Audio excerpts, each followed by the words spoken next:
Sucesso não ocorre por acaso. É simples, mas não é fácil.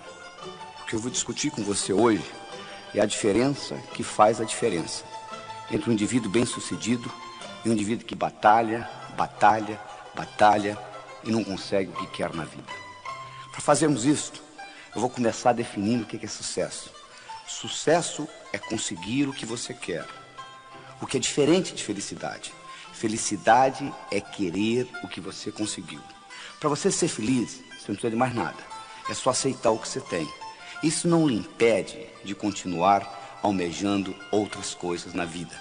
Só que, infelizmente, as pessoas, de um modo geral, confundem sucesso com felicidade. E a história vai mais ou menos assim. Quando eu crescer, quando eu passar no vestibular, quando eu me casar, quando eu me divorciar. E o indivíduo passa pela vida igual um gato passa por um telhado de zinco quente. Só sente o calorzinho. Nesse programa, eu não vou lhe ensinar a ser feliz. É só você aceitar o que você tem. Mas eu vou lhe ensinar como conseguir o que você quer. E isto é uma ciência.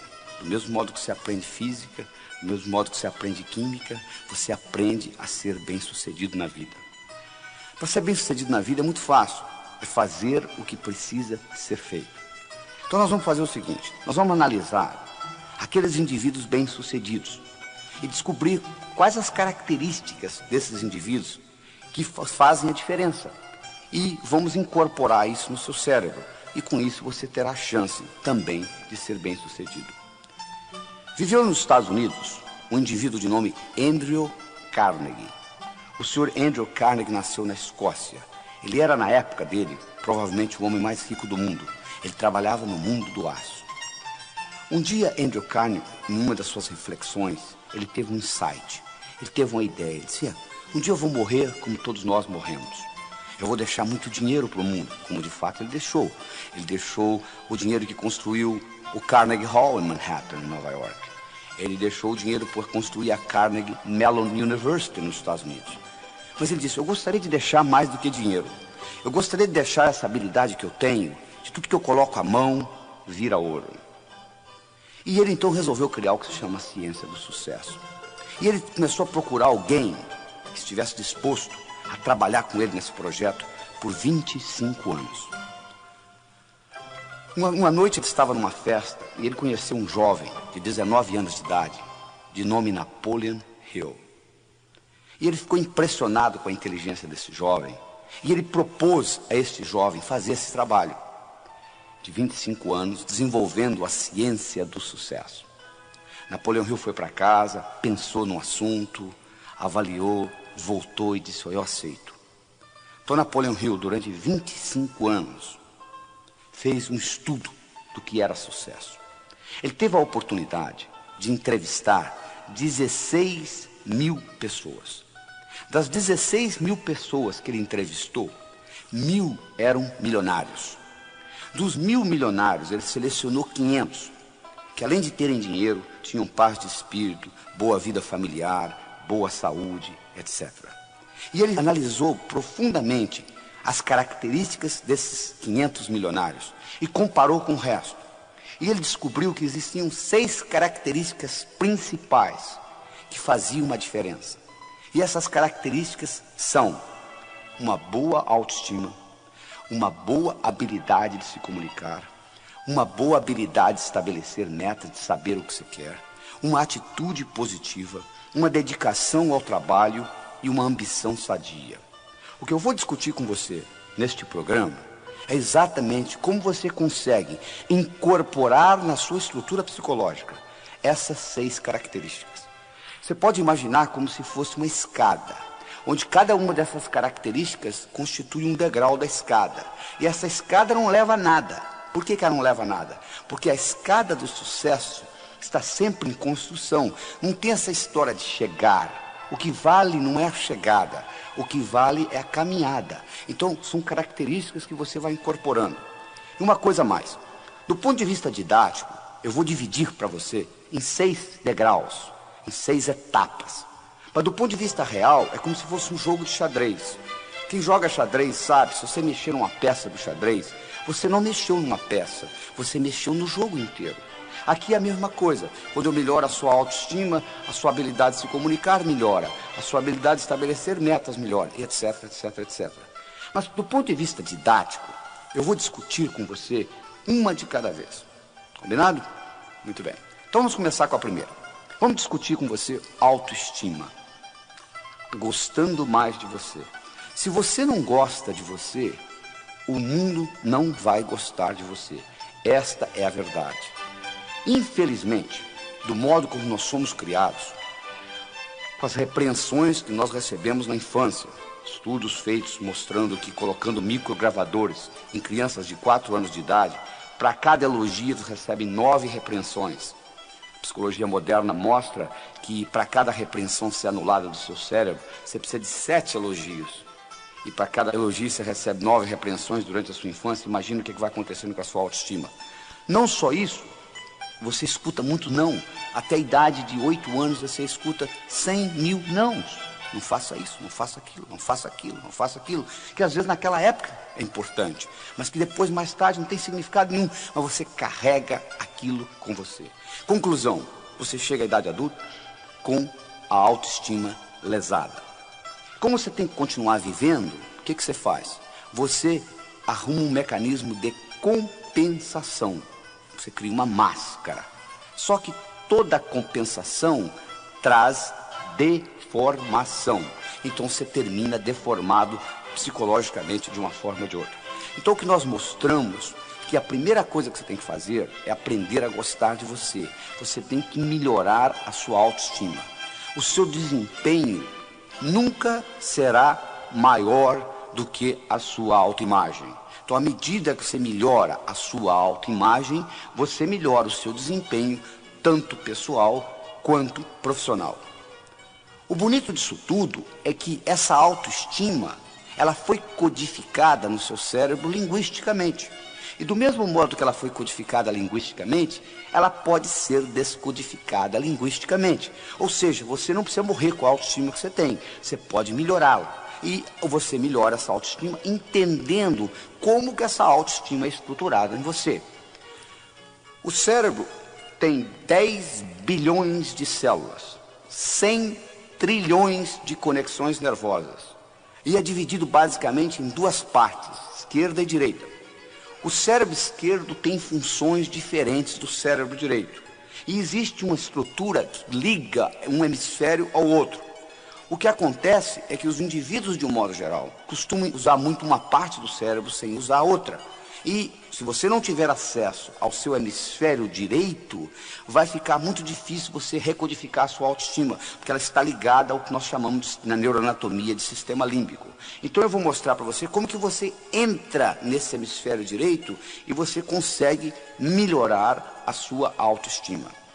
Um passarinho para voar precisa de 2 asas. Você nunca vai ver um passarinho voando com a asa só. O indivíduo, para ser bem sucedido, ele tem que aprender a trabalhar com as 2 partes do cérebro, o hemisfério esquerdo e o hemisfério direito. O hemisfério esquerdo, ele é verbal, ele é lógico, ele é matemático, ele é digital, ele é objetivo. O hemisfério direito, ele é holístico, ele é não verbal, ele é emocional, ele é global. O hemisfério esquerdo ele consegue ver a árvore, mas ele não consegue ver a floresta. O hemisfério direito ele consegue ver a floresta, mas ele não consegue ver a árvore. Então você precisa trabalhar com os 2. Enquanto você aprende a trabalhar com esses 2, infelizmente na escola você não aprendeu, porque a educação no mundo ocidental é orientada predominantemente para o hemisfério esquerdo, então você tem pouco acesso ao hemisfério direito, e 99% do seu poder está a nível inconsciente, porque o hemisfério esquerdo é apenas a ponta do iceberg. Porque o poder, 99%, está no hemisfério direito, está a nível inconsciente. Se você não tem acesso a isso, você não tem acesso a uma grande parte do seu poder pessoal como ser humano. E além disso, você não consegue recodificar coisas que você codificou na infância. Então eu vou lhe mostrar como isso funciona e como você consegue penetrar nesse hemisfério direito e fazer uma modificação nessa estruturação. E com isso, a sua autoestima vai mudar. No momento que a sua autoestima mudar, o seu desempenho vai mudar, ou seja, você vai melhorar o seu dia a dia. E com isso, a sua vida vai melhorar. Então vamos trabalhar nisso. Primeira coisa que você tem que entender é o seguinte: você, para entrar no hemisfério direito, os seus músculos têm que estar relaxados. Você não consegue entrar no hemisfério direito com a musculatura contraída. Então você tem que aprender um processo de relaxamento.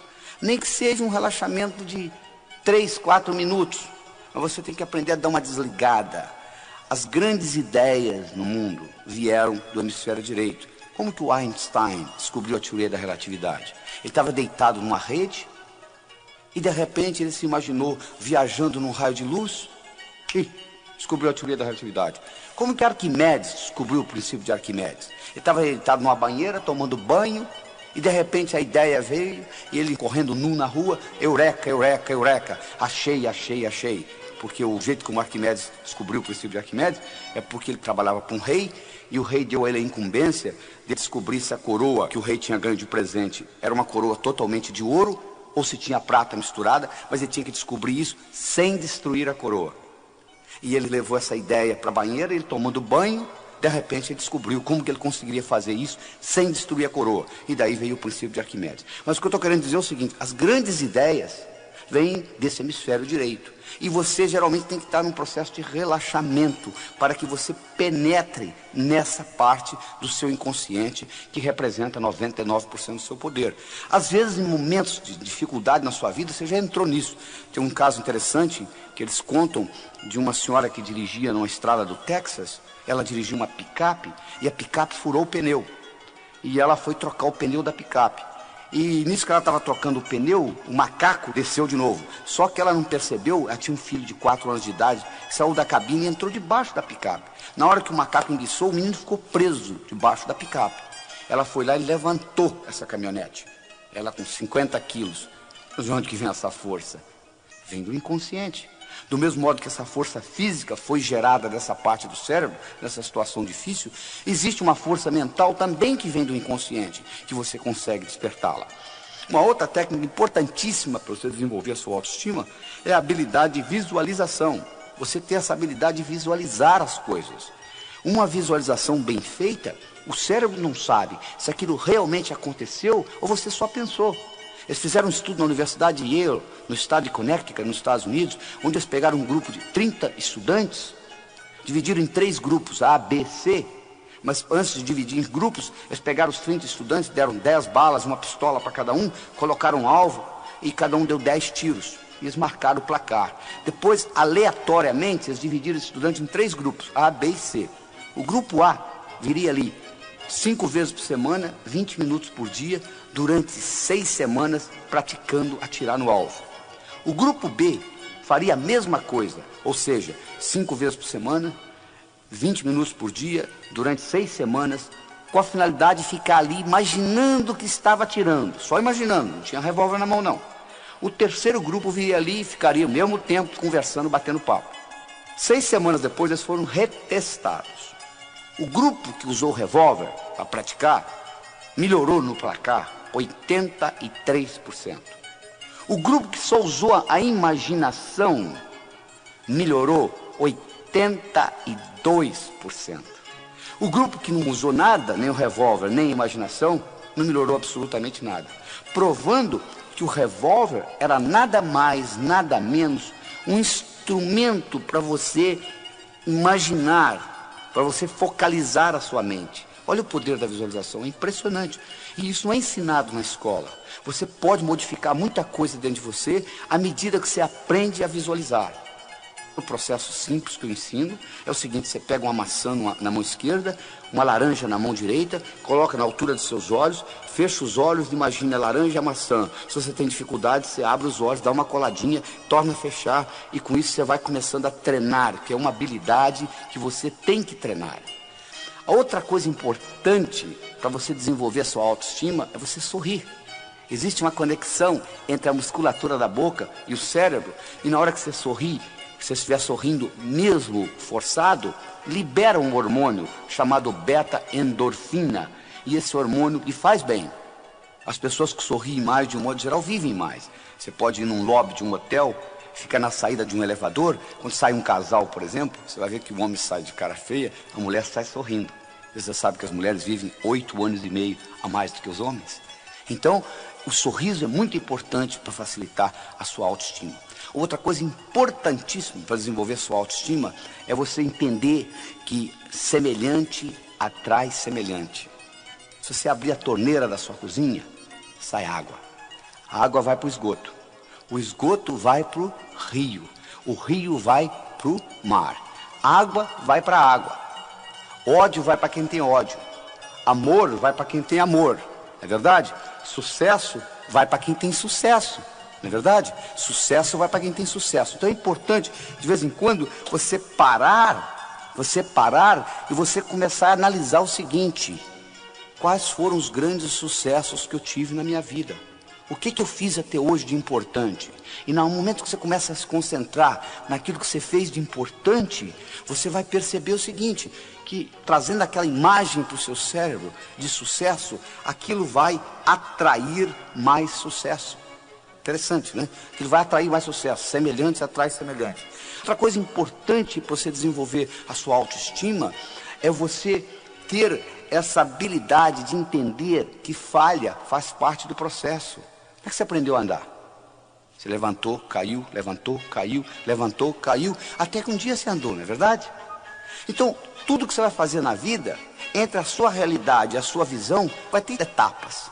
Essas etapas, às vezes você não vai fazê-las certas da primeira vez. Mas não existe o errado, existem etapas. Conta-se que uma vez um amigo do Thomas Edison estava conversando com ele e disse: "Ô Thomas, eu não entendo o que você faz. Você já testou 10.000 substâncias e elas não funcionaram para você criar essa lâmpada incandescente que você está criando. Por que você não desiste? Já errou 10.000 vezes." Thomas Edison disse: "Não, você está enganado, eu não errei 10.000 vezes. Eu excluí 10.000 coisas que não funcionam. Ou seja, eu usei isso como etapa."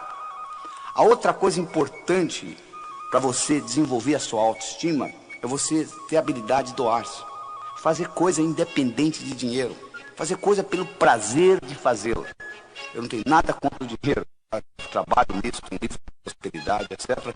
Mas eu acho que você tem que fazer as coisas na vida, às vezes, independente do interesse financeiro. Só pelo prazer de manifestar aquilo no universo. E aquilo lhe dá uma satisfação tão grande que você desenvolve a sua autoimagem com isso. Outra característica importante do desenvolvimento da autoestima é o seguinte: se você vive em terreiro de peru, não espere voar com águias. É verdade? Se você vive em terreiro de peru, não espere voar com águias. Se os seus amigos são amigos negativos, que puxam você para baixo, é muito difícil você deslanchar na vida. Já é difícil nadar contra a correnteza, principalmente com peso no pescoço. Então é importante você entender que você tem que procurar amizades de pessoas do seu nível ou melhor do que você. Porque você terá espelho, você terá pessoas para você modelar, imitar e, consequentemente, crescer. Se você se liga a indivíduos que estão pior do que você, o que vai acontecer é que vão puxar você para baixo. Então, se você vive em terreiro de peru, é muito difícil você aprender a voar com águias. E, finalmente, uma característica importante na autoestima são as suas qualidades. Você tem que sempre focalizar naquilo que você é bom e não naquilo que você é ruim. Se você tem 1,70 m, você nunca vai ser um excelente jogador de basquete. Por mais que você pratique, você pode praticar 24 horas por dia, 365 dias por ano. Você nunca vai ser um excelente jogador de basquete. Por quê? Sua altura, tendo 1,70 m, não é uma qualidade para jogar basquete. Você tem que procurar aquilo que você é bom e você capitaliza naquilo que você é bom. São Tomé dizia o seguinte: eu preciso ver para crer. Na minha opinião, São Tomé estava um pouquinho enganado. Eu acho que você precisa crer para ver. Tudo que aconteceu de importante no universo, todas as descobertas importantes, elas ocorreram antes de quem inventou vê-las. Ele viu primeiro na mente. Então, se você tem que ver para crer, pouca coisa vai acontecer na sua vida, que você tem que sempre presenciá-la primeiro para depois imitá-la. Você já pensou se todo brasileiro tivesse essa atitude? Eu só acredito que a crise brasileira vai passar o dia que ela passar. E todo mundo falasse do mesmo jeito, todo mundo ia ficar de braço cruzado, esperando essa crise passar. É verdade? Então o que você tem que fazer é o seguinte: você tem que crer para ver. Este é que é o segredo. Você tem que acreditar primeiro e depois colocar em prática. Porque tudo que acontece no universo físico, primeiro aconteceu na mente de alguém. Essa é a grande verdade. É muito importante você entender isso. E essa credibilidade, às vezes você é bloqueado pelas mensagens negativas que você recebeu durante a infância. Eu faço uma analogia muito interessante, seguinte: imagine aí imagine um jarro, que você põe uma pulga dentro desse jarro e você tampa o jarro. Imaginou? Agora, a pulga não vai gostar de ficar nesse jarro. Ela vai pular para sair do jarro. Então ela pula, ela bate na tampa, volta, bate, volta, bate, volta. Chega uma hora que a pulga vai cansar. Então ela vai pular mais baixo um pouquinho. Quando a pulga começar a pular mais baixo um pouquinho, você pode ir lá e destampar a tampa do jarro, que a pulga nunca mais vai pular fora do jarro. Você não acredita? Faça a experiência aí para você ver o que vai acontecer. Mas você não precisa fazer a experiência. Você está lembrado como é que eles treinam o elefante no circo? Eles pegam um elefante bebê, amarram uma corda no pescoço dele, amarram numa árvore. O elefante tenta sair, não consegue, tenta sair, não consegue, tenta sair, não consegue, até que o elefante desiste. No momento que o elefante desistiu, ele agora está condicionado. Quando ele é adulto, agora a única coisa que o palhaço tem que fazer é amarrar uma corda no pescoço dele e amarrar na perna do tamborete. E ele continua pensando que ele está amarrado numa árvore. Interessante, né? Porque ele está condicionado. Você não precisa ir ao circo. Olhe no espelho. É verdade. Tem muita coisa que você foi condicionado que hoje está obsoleto. Quando você tinha 7 anos de idade, sua mãe disse: não atravesse a rua sozinho. Perfeitamente. Quando você tinha 7 anos, aquilo era importante. Agora já não é tão importante. Agora você tem que atravessar sozinho. Bom, isso aí você já superou. Mas existem muitas outras crenças, muitas outras limitações que foram impostas pelos seus pais em você, com a melhor das intenções, que estão lhe bloqueando, estão bloqueando essa sua habilidade de crer para ver. É isso que você tem que aprender a desenvolver, porque o seu cérebro trabalha ciberneticamente. O que é isso? Para quem não sabe o que é cibernética, cibernética é a disciplina que estuda sistemas autônomos. Se você coloca um termostato no ar-condicionado de uma sala, e vamos supor que você coloque 22 graus Celsius, a temperatura da sala vai ficar mais ou menos em torno de 22 graus Celsius, independente da temperatura lá fora. E como que isso vai ser feito? Vai ter um sensor que vai detectar a temperatura da sala e vai dizer o ar-condicionado para ligar ou desligar. Então, quando eu coloco um termostato no ar-condicionado de uma sala, eu coloquei inteligência numa máquina. O ar-condicionado passa a pensar em ligar e desligar independente da minha interferência. O seu cérebro funciona do mesmo jeito. Você tem termostatos. Você tem um termostato para dinheiro. Você tem um termostato para saúde. Você tem um termostato para amizades. Você tem um termostato para vida profissional. Você tem um termostato para vida familiar. E você vai obter no seu dia a dia mais ou menos aquilo que você tem no seu termostato. Você quer mudar o seu dia a dia? Mude o seu termostato. Eu tenho uma história interessante do indivíduo, uma história verdadeira nos Estados Unidos. O indivíduo era um corretor de imóveis. Ele vendia imóveis. Era um brilhante, um cara de boa aparência, boa inteligência, boa educação, boa comunicação, conhecia o assunto. Mas, infelizmente, quando chegava no fim do ano, ele juntava o que ele tinha ganho, ele faturava $30 mil por ano, que nos Estados Unidos não é muita coisa. E ninguém conseguia entender, o cara tão brilhante na profissão dele, como ele conseguia ganhar só $30 mil por ano? Um dia ele foi hipnotizado, e durante a hipnose, descobriu-se que quando ele tinha 7 anos de idade, o pai dele tinha falecido. E a companhia para a qual o pai trabalhava teve uma festa, uma cerimônia, onde ele e a mãe foram convidados. E nessa cerimônia, o presidente da companhia fez um discurso e homenageou o falecido pai dele, dizendo o quanto tinha sido trabalhador, honesto, dedicado. E chamou ele e a mãe ao palco e deu para eles um envelope. E a mãe abriu o envelope e dentro do envelope tinha um cheque de $30 mil, que correspondia ao seguro de vida do pai. E aquele menino com 7 anos de idade, olhando aquilo, fez a seguinte decisão: um homem honesto, trabalhador, decidido, vale $30 mil por ano. Só que ele completou por ano. Agora, na idade adulta, ele agora trabalhando, ele faturava $30 mil por ano. Trazido de volta da hipnose. E usando essa tecnologia que eu estou discutindo aqui com vocês, ele reestruturou essa crença. Ele modificou essa percepção de realidade. No mês seguinte, ele dobrou o que ganhava. No mês seguinte, ele triplicou e assim por diante. Um ano depois, esse mesmo indivíduo faturava $1 milhão por ano, levantando a mesma hora que ele sempre levantou, indo dormir a mesma hora que ele sempre foi dormir, fazendo o que ele sabia fazer, vender imóveis. O que mudou? Nada. O que mudou foi o termostato dentro dele. Ou seja, o termostato para dinheiro mudou na vida dele. Então é como se você tivesse com letras invisíveis escritas na sua testa o quanto você vale. Está escrito aqui que você vale $10 mil na sua testa invisivelmente. O universo vai entregar $10 mil. Está escrito aqui que você merece um bom relacionamento, você vai encontrar um bom relacionamento.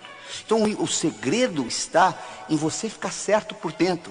E aí você vai ficar certo por fora. Não tem nada errado com o universo. O universo é um lugar abundante, paradoxal, feito para todo mundo ganhar.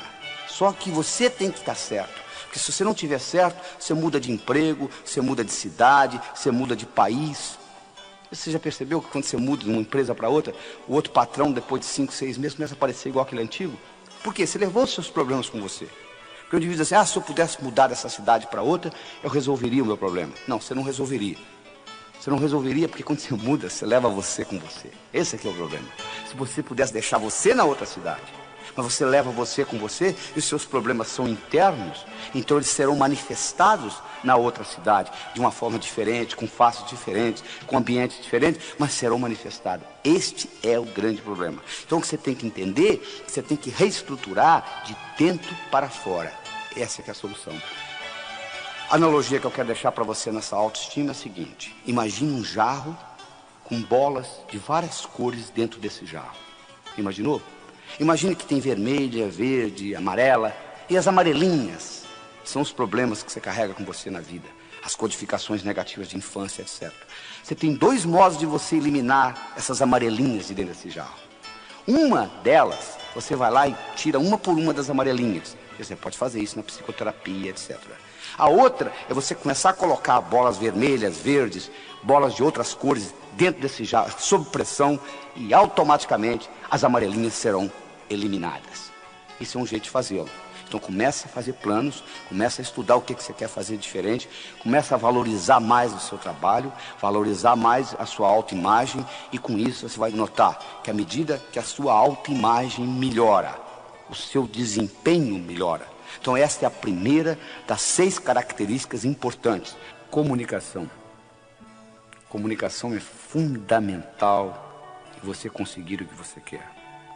Qual o valor de uma moeda de ouro no fundo do Oceano Atlântico, onde ninguém consegue chegar lá? Vale nada, não é verdade? O que adianta você ter conhecimento na sua cabeça se você não consegue se expressar? Não resolve absolutamente nada. Comunicação é uma habilidade essencial na sua vida pessoal e profissional. Deixa eu lhe perguntar uma coisa. O quanto de comunicação você aprendeu na escola? Praticamente nada, né? O que você sabe de comunicação, você aprendeu por autodidatismo ou por osmose. Ninguém nunca lhe ensinou como que o cérebro se comunica. Não é verdade? E é essencial para você entender isto. Então nós vamos discutir com você como que você consegue aumentar o que eu chamo a sua inteligência interpessoal. Como que você faz isso? Primeiro, você é julgado na vida por 4 coisas: o que você faz, a sua aparência, o que você diz e como você diz o que você diz. O que você faz? Como é que você descreve a sua profissão?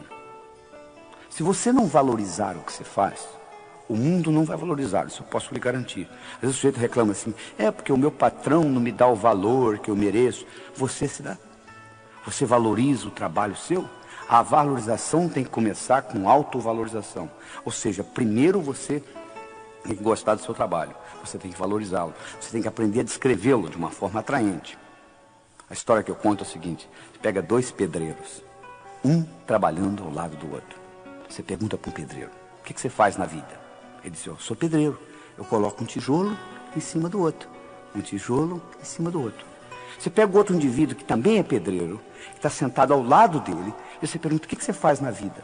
Eu sou pedreiro, eu estou construindo a Catedral de Notre Dame, que vai ficar para a posteridade. Olha que interessante. Os 2 fazem a mesma coisa. Colocam um tijolo em cima do outro. Um está vendo a profissão dele como colocar um tijolo em cima do outro. O outro tem uma perspectiva muito maior. Ele tem a sensação que ele está construindo uma coisa que vai ficar para a posteridade. Então a pergunta para você que eu tenho é o seguinte: o quanto que você valoriza o seu trabalho? Não interessa a sua profissão, o seu trabalho é importante.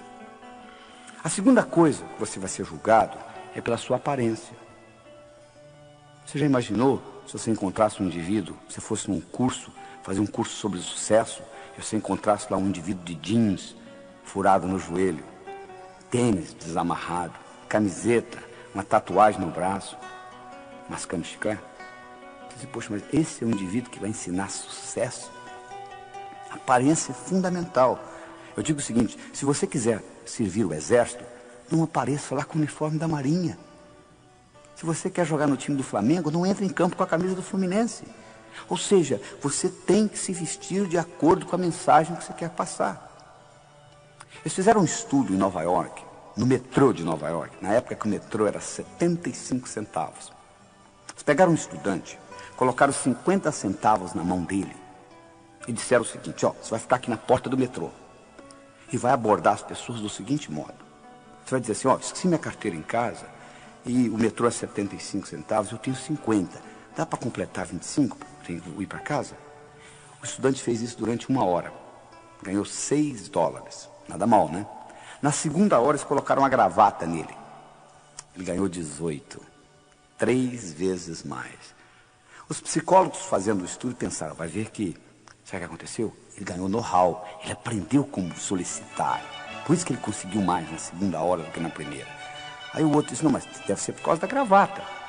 Não é, vamos tirar a dúvida. No dia seguinte, eles fizeram o inverso. A primeira hora, o estudante ficou de gravata. A segunda hora, ele ficou sem gravata. Aí na primeira hora, ele ganhou 3 vezes mais do que a segunda. Além disso, não só ele ganhou mais, teve gente que deu dinheiro para ele para comprar o jornal, sem ele pedir. Olha que interessante. Isso é só para mostrar o valor da aparência. Por exemplo, nos Estados Unidos, mais do que no Brasil, o valor de você estar de gravata é importantíssimo. Então, se você quer servir exército, não apareça lá com o uniforme da Marinha. É importante você cuidar da sua aparência. Então, a primeira coisa que é importante é você saber descrever bem o que você faz. Valorizar o seu trabalho. A segunda coisa importante é a sua aparência. Quer dizer, você tem uma aparência que é agradável. A terceira coisa importante é o que você diz. É importante o que você diz, porque você vai expressar a sua inteligência. Se você não está certo de uma coisa, fique calado. Porque enquanto você estiver calado, eles não sabem se você é inteligente ou não. Mas no momento que você falar besteira, eles vão detectar imediatamente que você não é tão brilhante naquele assunto. Então, quando você não sabe, escute. Por isso nós temos 2 ouvidos e uma boca só. Porque nós somos construídos para escutar mais do que falar. Ainda tem mais. Toda vez que você fala, a sua pressão aumenta, sabia? Toda vez que você escuta, a sua pressão diminui. Então existe um reflexo cardiovascular entre você falar e ouvir. Quando você fala, a pressão sobe. Quando você escuta, a pressão desce. Então, escutando, não só você está fazendo bem para o seu corpo, porque você está com a pressão diminuída, como também você está aprendendo, um jeito de você aprender. E quarta característica, não só o que você fala, mas como você fala. Eu poderia trazer alguém aqui que fizesse essa apresentação do mesmo jeito que eu estou fazendo, usando o mesmo vocabulário. A apresentação poderia ser muito melhor ou muito pior, porque não é só o que eu falo que está sendo contado aqui, é como eu falo, que ênfase que eu dou às palavras, de que modo que eu coloco a energia, isso tudo conta. Vou provar isso para vocês. Escute essa frase. Eu não disse que ele roubou o dinheiro. Eu não disse que ele roubou o dinheiro. Quem foi que disse? Eu não disse que ele roubou o dinheiro. Como que você se expressou? Eu não disse que ele roubou o dinheiro. Quem foi que roubou? Eu não disse que ele roubou o dinheiro. Como que ele conseguiu? Eu não disse que ele roubou o dinheiro. O que foi então que ele roubou?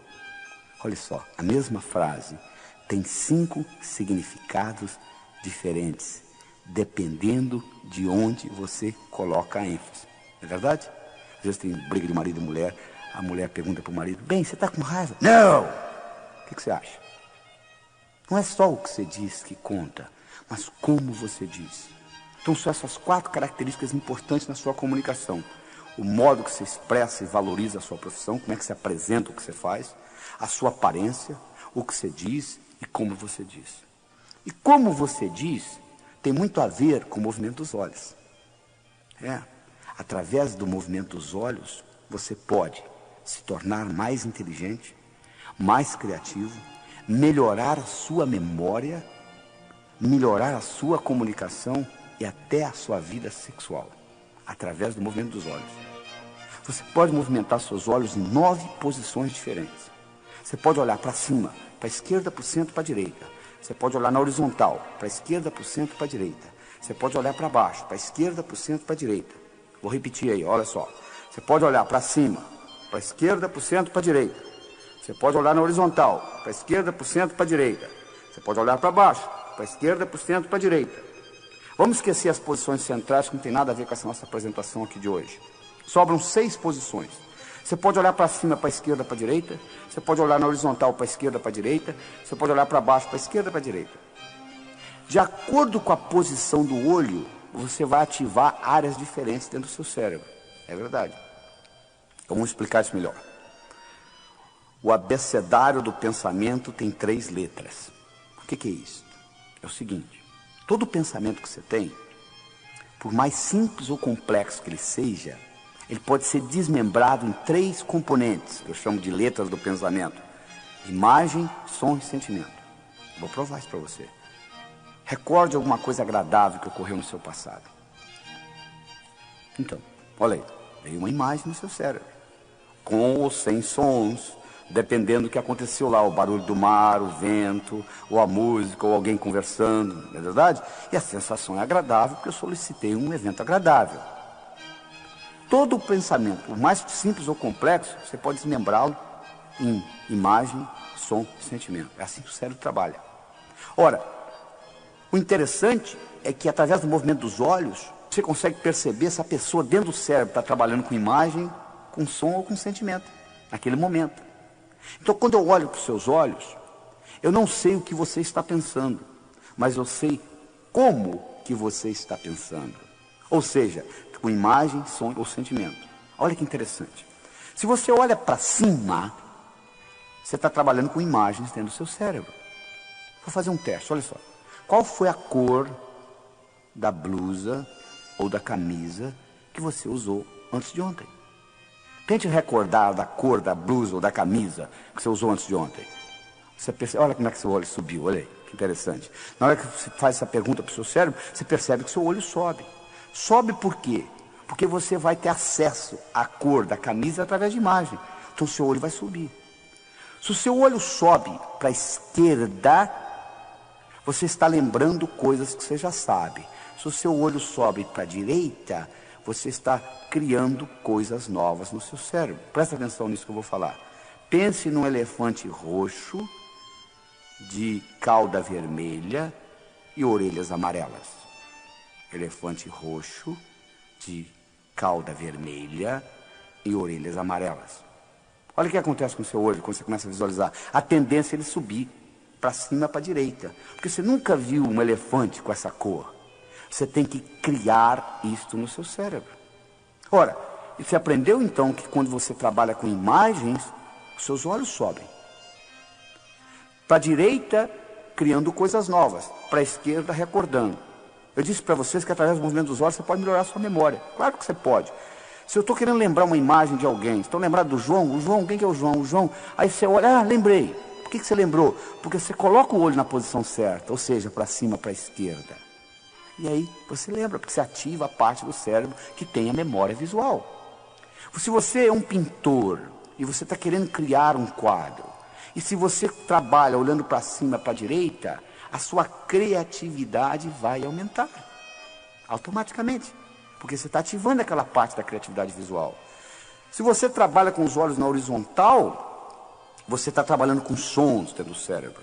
Se você olha na horizontal para a direita, você está criando novos sons. Se você é um compositor, você está sentado no piano e você quer aumentar a sua criatividade como compositor, você trabalhando, olhando na horizontal para a direita, facilita o processo. Se você está lembrando da face do indivíduo, mas esqueceu o nome, esqueceu, de repente você lembra, é só você colocar os olhos na horizontal para a esquerda que você vai lembrar. Se você olha para baixo, para a esquerda, você está conversando com você mesmo, essa voz aí que está, que voz? Essa que está perguntando que voz? Está aí atrás da cabeça, fazendo comentários daquilo que eu vou falando. Se você olha para baixo, para a direita, você tem sensações do corpo e sensações de emoções. Então eu estou mostrando que através do movimento dos olhos, você consegue ter a melhor ideia do que está acontecendo dentro do cérebro. Ora, se eu estou conversando com você, e eu percebo que seus olhos subiram, eu não sei o que você está pensando, mas eu sei como que você está pensando, usando imagens. Se agora eu uso a minha palavra para encaixar nisto, e eu falo assim, você está vendo o que eu estou falando? Quando eu coloquei a palavra vendo, e o seu canal visual está aberto, essa palavra encaixa direitinho. É a mesma coisa que está entrando raios de televisão onde você está, mas você não está conseguindo captá-los porque você não está com o receptor ligado. No momento que você ligar naquele canal, você pega. Ora, se eu encontrei o canal aberto e eu solto a palavra vendo, isso tem um impacto no seu cérebro muito maior que se eu tivesse soltado uma palavra auditiva. E a partir daí, eu começo a me tornar um melhor comunicador. Isso nós vamos discutir no outro programa, numa outra fita da comunicação global, aumentando sua inteligência interpessoal, onde nós vamos mostrar em mais detalhes como que se aumenta isso. Mas o que eu quero mostrar aqui é que para você ser bem sucedido, você tem que melhorar a sua habilidade de se comunicar. E isso não foi ensinado na escola, entende? O que se aprendeu de comunicação, se aprendeu por intuição, por osmose, copiando os outros. Mas o que eu estou lhe mostrando aqui é que o cérebro tem um mecanismo de se comunicar. E no momento que você aprende isso, a sua habilidade, o seu poder pessoal aumenta e o que você tem para conseguir na vida muda. Então é muito importante você entender que comunicação é fundamental, é essencial. Eu vou repetir aquilo que eu falei no começo. Qual o valor de uma moeda de ouro no fundo do Oceano Atlântico, onde ninguém chega lá? Não adianta nada.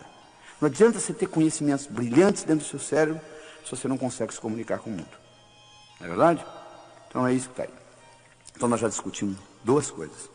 Duas características que fazem a diferença, não é isso? Entre os indivíduos bem-sucedidos e aqueles que batalham, não conseguem o que é na vida. Uma delas foi a autoestima, e eu mostrei para você que você pode mudá-la. E a segunda é a comunicação. Eu estou mostrando para você também que você pode mudá-la. Você não vai num berçário e diz aquele ali vai ser um bom comunicador, aquele não vai, aquele não vai. Comunicação é programação. Então nós estamos melhorando a programação e melhorando a comunicação das pessoas através desse processo. Vamos discutir uma terceira coisa. Metas. E como que nós transformamos sonhos em metas. Tem gente que nem sonha mais, já parou de sonhar. Tem gente que sonha a vida inteira. Mas como que você consegue transformar sonhos em metas? Bom, quando você terminar de escutar essa fita, você vai fazer outra coisa, não vai? Provavelmente você já sabe o que é, não é? Agora deixa eu lhe perguntar uma coisa. O que você vai fazer com a sua vida daqui a um ano? Hein? Daqui 5 anos, daqui 10 anos, daqui 15 anos, daqui 20 anos. Sabe o que você vai dizer para mim? Não tive tempo ainda de parar para pensar. Coisa mais importante que é a sua vida, você não teve tempo de planejar, né? É tão difícil você voltar, você conseguir uma coisa que você não sabe o que é, como voltar de um lugar que você nunca foi. Não é verdade? Então a primeira coisa que você tem que entender é o seguinte, você tem que saber o que você quer. Você tem que saber transformar, você tem que sonhar, você tem que transformar seus sonhos em metas e você tem que implementar essas metas. Deixa eu contar para vocês o resultado de um estudo fascinante que foi feito na Universidade de Harvard. Em 1953, eles entrevistaram todos os formandos da Universidade de Harvard. Fizeram um questionário grande. O que você vai fazer depois de formado? Nos primeiros 6 meses, 1 ano, 5, 10, 15, 20. A maioria não tinha a menor ideia. Uma pequena minoria tinha uma ideia. Dessa pequena minoria, uma pequena minoria ainda menor, tinha por escrito. Em 1973, 20 anos depois, Eles reentrevistaram esses estudantes. Sabe o que eles descobriram? Que aqueles 3% que tinham por escrito o que eles iam fazer nos próximos 6 meses, 1, 5, 10, 15, 20 anos, valiam mais financeiramente do que os 97% juntos. Além do mais, tinham melhor vida familiar, menor número de hospitalização, etc, etc, etc. Eles ficaram fascinados com o resultado e resolveram avaliar. Vai ver que esses indivíduos são mais inteligentes. Eles foram verificar o QI era o mesmo. Vai ver que vem de raça diferente. Não, não era diferente. Vai ver que é o background, de que família que veio. Não era. A única diferença que fazia a diferença é que aqueles indivíduos tinham por escrito o que eles iam fazer nos próximos 6 meses, 1, 5, 10, 15, 20. Você tem por escrito? Não, né? Pois é, deixa eu lhe ajudar nessa então, tá? Porque se você falhar em planejar, meu amigo, você está planejando em falhar. Tá bom? Então vamos discutir algumas das metas que você pode criar para você, tá bom? Você pode criar, por exemplo, uma meta física. É importante você ter um corpo sadio. Isso é fundamental na sua vida. Porque a mente não está só dentro do cérebro. A mente está no corpo inteiro. Não tem jeito de você ter uma mente sadia com um corpo doente. Então é importante você ter meta física. Mas tem gente que só tem meta física. Você vê um indivíduo que faz 8 horas de musculação e fica com um físico enorme andando na rua. E quando chega aos 50 anos entra em profunda depressão porque a musculatura começa a atrofiar. Ou seja, eles colocaram o ego todo no músculo. É importante você ter um corpo sadio, mas você não pode colocar todos os seus ovos na mesma cesta. Porque alguém vem, carrega a cesta e leva. Então, é importante você ter meta física, claro que é, mas não é só meta física que você tem que concentrar.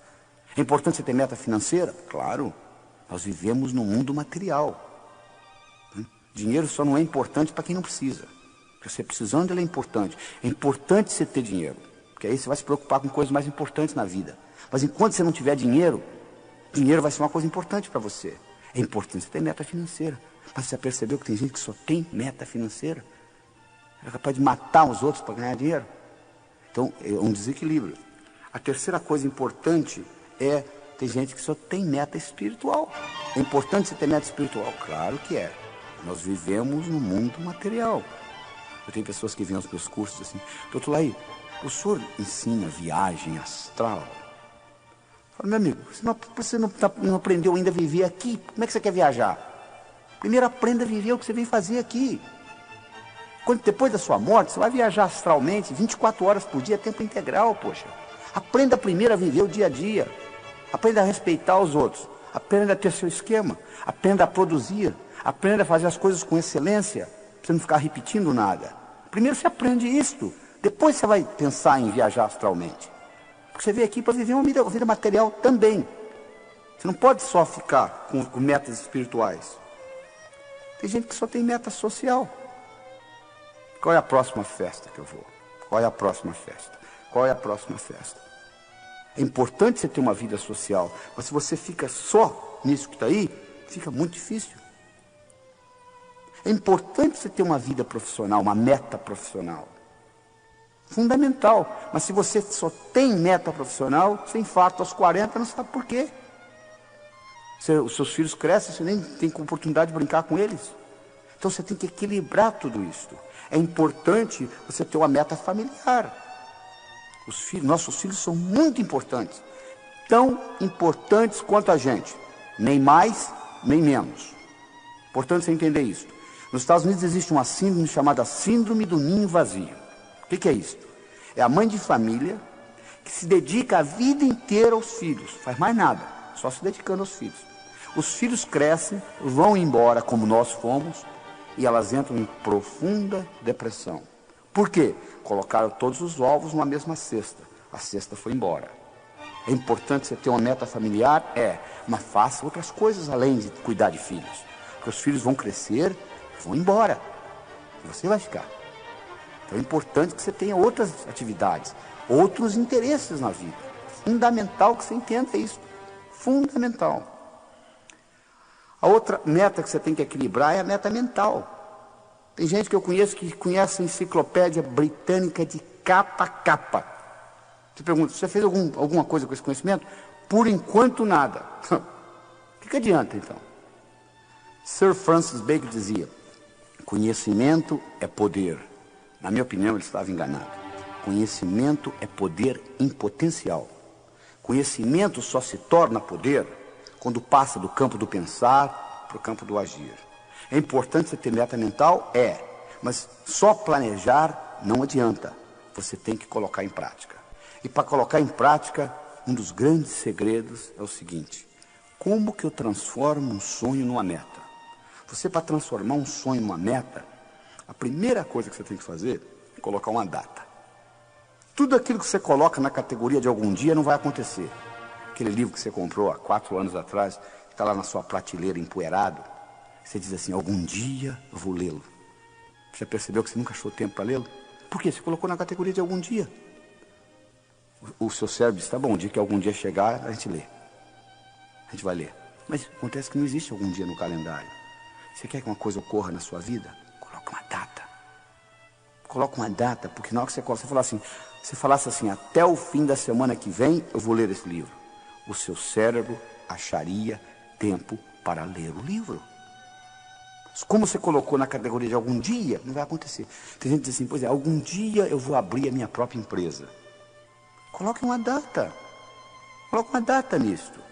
Eu me lembro, em 1980, eu era diretor executivo da Ciba Geigy nos Estados Unidos. Em 1989, eu resolvi sair da companhia. Eu decidi que eu ia sair da companhia no dia 31 de dezembro de 1989.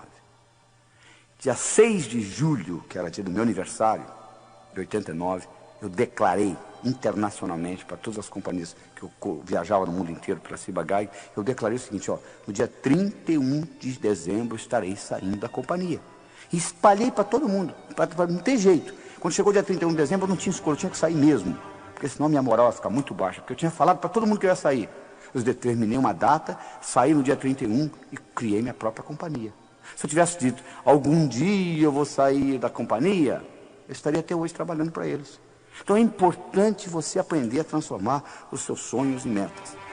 Deixa eu lhe dar outras características importantes com relação a metas. Primeiro, meu amigo, a meta tem que ser sua. Por que você está estudando medicina? Porque o papai gosta. Então manda seu pai fazer o vestibular de medicina se ele gosta tanto. Você tem que fazer uma coisa que seja sua. Entende? Você goste. A segunda coisa, você tem que estar comprometido, nem envolvido não, é comprometido. As pessoas chegam para mim e dizem assim, como é que faz para ter sucesso como o senhor tem? Eu falo, sucesso é muito fácil, é só fazer o que precisa ser feito. É que as pessoas não estão dispostas a fazer o que precisa ser feito. Aí não acontece nada. Nada ocorre na sua vida sem a sua participação. É muito fácil ser bem sucedido na vida, é só fazer o que precisa ser feito. Você tem que estar comprometido. Existe uma grande diferença entre comprometimento e envolvimento. Hoje de manhã, no café da manhã, eu tive presunto com ovos. A galinha que botou os ovos estava envolvida no meu café da manhã. O porco estava comprometido. Ele deu a vida pelo presunto. Vocês entenderam a diferença? Ou seja, quando você está comprometido com a sua meta, você sabe o que vai acontecer. Não interessa os obstáculos, você vai vencê-los. Sua meta tem que ser grande, meu amigo. Você tem que mirar na lua. Porque se você errar, você não vai estar entre as estrelas. Faça metas grandes. Quando você contar para os seus amigos, eles não acreditam. E tá bom. Quando eu mudei para os Estados Unidos em 1976, falei para um amigo meu, em 3 anos eu vou ensinar cardiologia para americano. Ele riu de mim e disse, como é que pode? Você está vindo lá do Brasil, vai ensinar cardiologia para americano? Sabe quanto tempo levou? 8 meses. Eu dei a minha primeira apresentação em Washington, D.C. para 400 cardiologistas. Quando eu contei para o meu amigo que eu ia ensinar cardiologia para americano, ele riu, eu sabia que o tamanho estava bom, não precisava aumentar. Se ele acreditasse, eu teria que aumentar. Você tem que fazer a meta grande. Como eu disse, você tem que mirar na lua, porque se você errar, você ainda vai estar entre as estrelas. Você tem que fazer metas a longo prazo. 5, 10, 15, 20 anos. Porque se você fizer meta a longo prazo, seu chefe lhe der uma bronca amanhã de manhã, não vai estragar seu dia. Você diz, não, estou interessado para frente. Isso aqui é apenas uma etapa para chegar lá. Então é importante você entender essa característica. Você tem que planejar. Se você falha em planejar, você está planejando em falhar, meu amigo. É importante você entender essa característica. Você tem que ter atividades diárias. Você diz assim, eu quero ser milionário em 5 anos. Bom, como que você vai estar daqui a 4, daqui a 3, daqui a 2, daqui a 1, daqui a 6 meses, daqui a 30 dias, daqui a 7 dias? O que você vai fazer amanhã de manhã para ser milionário daqui a 5 anos? É só esperar os 5 anos passar e acabou, não. Você tem que dividir as suas metas. E o bacana é quando você corta elas em pedacinhos, é como comer um salame. Você não come um salame inteiro, mas se eu cortar fatia por fatia com uma cervejinha, você acaba comendo o salame todo. As metas é a mesma coisa, se você vê-las como um todo, elas assustam. Mas se você quebrá-las em pedacinhos, muito importante. É também importante você descobrir onde você está com relação à sua meta. Você liga para mim e fala assim, doutor Laí, como que eu chego a São Paulo? Eu lhe pergunto, onde você está? Ah, não sei. Então, se eu me desculpar, eu não posso lhe orientar. Porque se você estiver ao norte, eu vou lhe falar para dirigir sul. Se eu estiver ao sul, eu vou lhe falar para dirigir norte. Mas se você disser para mim, eu não sei.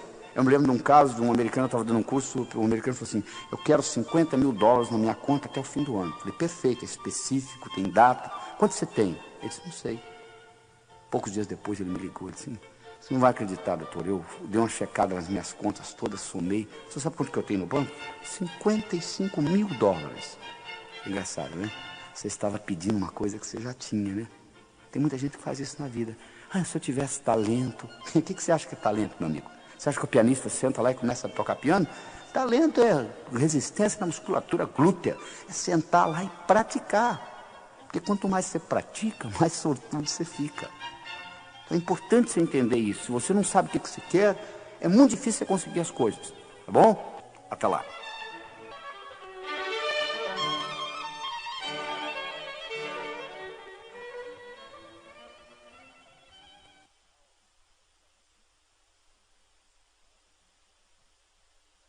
Agora vamos discutir a quarta característica do que Napoleon Hill encontrou naqueles 500 milionários. E essa característica é a atitude. A atitude que você tem com relação às coisas. Se eu lhe apresento um copo pela metade de água, você pode vê-lo metade cheio ou metade vazio. O copo está pela metade. Você pode enfatizar no que tem ou no que está faltando. Os indivíduos bem-sucedidos, de um modo geral, eles têm a tendência de ter o foco naquilo que tem, não naquilo que está faltando. Ou seja, eles têm uma atitude positiva. Para você entender isso bem, você tem que entender que o que conta não é o que acontece, mas sim como você responde ao que acontece. Isso é que conta. É importante você entender isso. Deixa eu dar um exemplo pessoal meu, para você entender melhor. Meu pai faleceu quando eu tinha 16 anos de idade. Ele faleceu no dia 12 de abril. Eu tenho uma filha de 11 anos, de nome Cristine, e ela nasceu no dia 12 de abril. E eu ficava naquele dilema, quando chegava o dia de aniversário dela, eu ficava naquele dilema. Eu devo ficar triste, porque é aniversário de morte do meu pai, ou devo ficar alegre, porque é aniversário de nascimento da minha filha? Eu tinha aquele dilema comigo. Um dia eu voltando do cinema com a mãe dela, e ela me perguntou, quando foi? Que mês que seu pai faleceu? Eu falei, abril. Que dia? 12. Ela falou, não é interessante?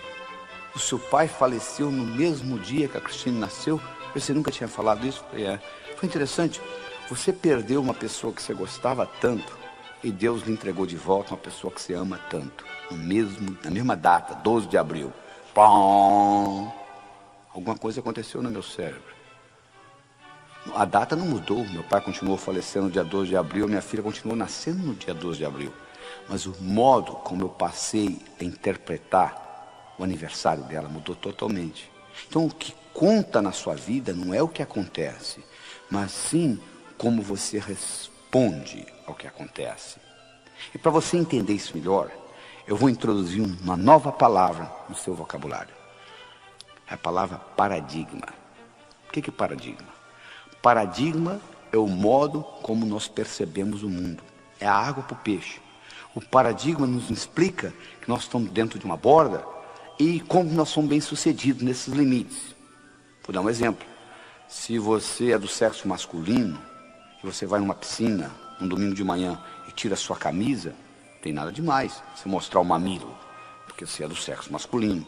Mas uma pessoa do sexo feminino, e você vai numa piscina no domingo de manhã, você tira o sutiã e fica topless, vai ser um absurdo. Como que pode? Mas qual o problema? Por que o mamilo masculino pode ser mostrado e o mamilo feminino não pode?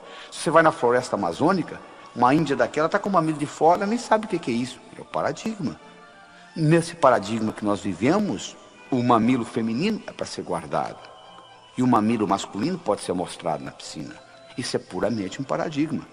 Eu me lembro quando eu trabalhava no hospital de Methodist em Houston, eu atendi uma princesa da Arábia Saudita, ela tinha uma cardiopatia congênita, eu fui médico dela por várias semanas, e durante todas essas semanas, ela não me permitiu ver o rosto dela. Ela ficava com o rosto tampado. Por quê? Lá no país dela, o paradigma é cobrir a face. Isso é que é importante, porque era o paradigma, então ela não mostrava. Então você tem que entender o seguinte, que você vive por normas, regras, atitudes, e que essas normas, essas regras podem ser mudadas. E no momento que você muda o paradigma, você muda o significado da coisa. E outras coisas acontecem. Se você pegar um peixe que nunca saiu da água, o peixe ele não sabe que tem água. Ele não sabe o que é não ser água. Porque ele sempre viveu na água. Então um peixe na água que nunca saiu da água não sabe que ele tem água. Ele vive na água, então faz parte dele. Nós vivemos em paradigmas. Se você vai, por exemplo, no Alasca, um esquimó visitando o outro, na primeira noite, ele oferece a mulher dele para o amigo que vem visitá-lo, para o anfitrião. Você vai na Arábia Saudita, uma mulher casada não pode olhar para o olho de outro homem, porque é adultério. Onde está certo? No Alasca ou na Arábia Saudita? Depende do paradigma. O que não dá certo é você sair do Alasca e querer usar esse paradigma na Arábia Saudita. Eles vão lhe cortar a mão e outras coisas. Então, o importante é você entender que você vive a sua vida em paradigmas. E quando um novo paradigma é apresentado, uma nova ideia é apresentada, ela primeiro aparece como ridícula. Isso é besteira, isso é coisa de louco. Você imaginou, por exemplo, quando a máquina de escrever apareceu? A secretária que era boa para escrever rapidamente, fazia taquigrafia, ela dizia para o patrão, mas que besteira, olha aí, para que máquina, olha como que eu faço isso rápido. Bom, a máquina foi evoluindo, passou na frente dela. Quando o Henry Ford lançou nos Estados Unidos o modelo T, aquele carrinho pretinho, os indivíduos que tinham carruagens, eles olhavam aquilo e diziam, não sei porque esse pessoal compra esses carros, olha aí, olha que coisa, a velocidade que isso anda aqui, eu na minha carruagem, eu ando muito mais rápido. Ora, no começo era assim, à medida que o tempo foi passando, a velocidade do carro foi aumentando, chegou a um ponto que não dava mais. É verdade? Pois é, então isso é uma mudança de paradigma, você tem que levar isso em consideração. Um indivíduo de nome Thomas Kuhn, K-U-H-N, Dr. Kuhn, foi professor da Universidade de Harvard. E ele fez um estudo dos últimos 400 anos de ciência. E ele mostrou uma coisa fascinante. Ele mostrou que os próprios cientistas vivem em paradigmas. Que quando um cientista descobre um dado que não encaixa no paradigma dele, das duas uma, ou ele é incapaz de perceber o dado, ou ele manipula até encaixar no paradigma dele. Então ciência é nada mais, nada menos do que uma expressão de paradigmas. O Albert Einstein, ele nunca usou a palavra paradigma. Ele tem uma frase famosa que diz o seguinte: os problemas importantes não podem ser resolvidos no mesmo nível de pensamento que eles foram criados. Olha que interessante. Os problemas importantes não podem ser resolvidos no mesmo nível de pensamento que eles foram criados. Ou seja, exige uma mudança de paradigma para que isso ocorra. Deixa eu mostrar para vocês um paradigma em ação. Você vai ter que ter uma boa habilidade de visualização para seguir o que eu vou falar. Imagine o seguinte: 3, 6, 9 pontos, expostos como se fosse num quadrado, onde eles estão no canto, no meio, no outro canto do quadrado, em cima, no meio e embaixo.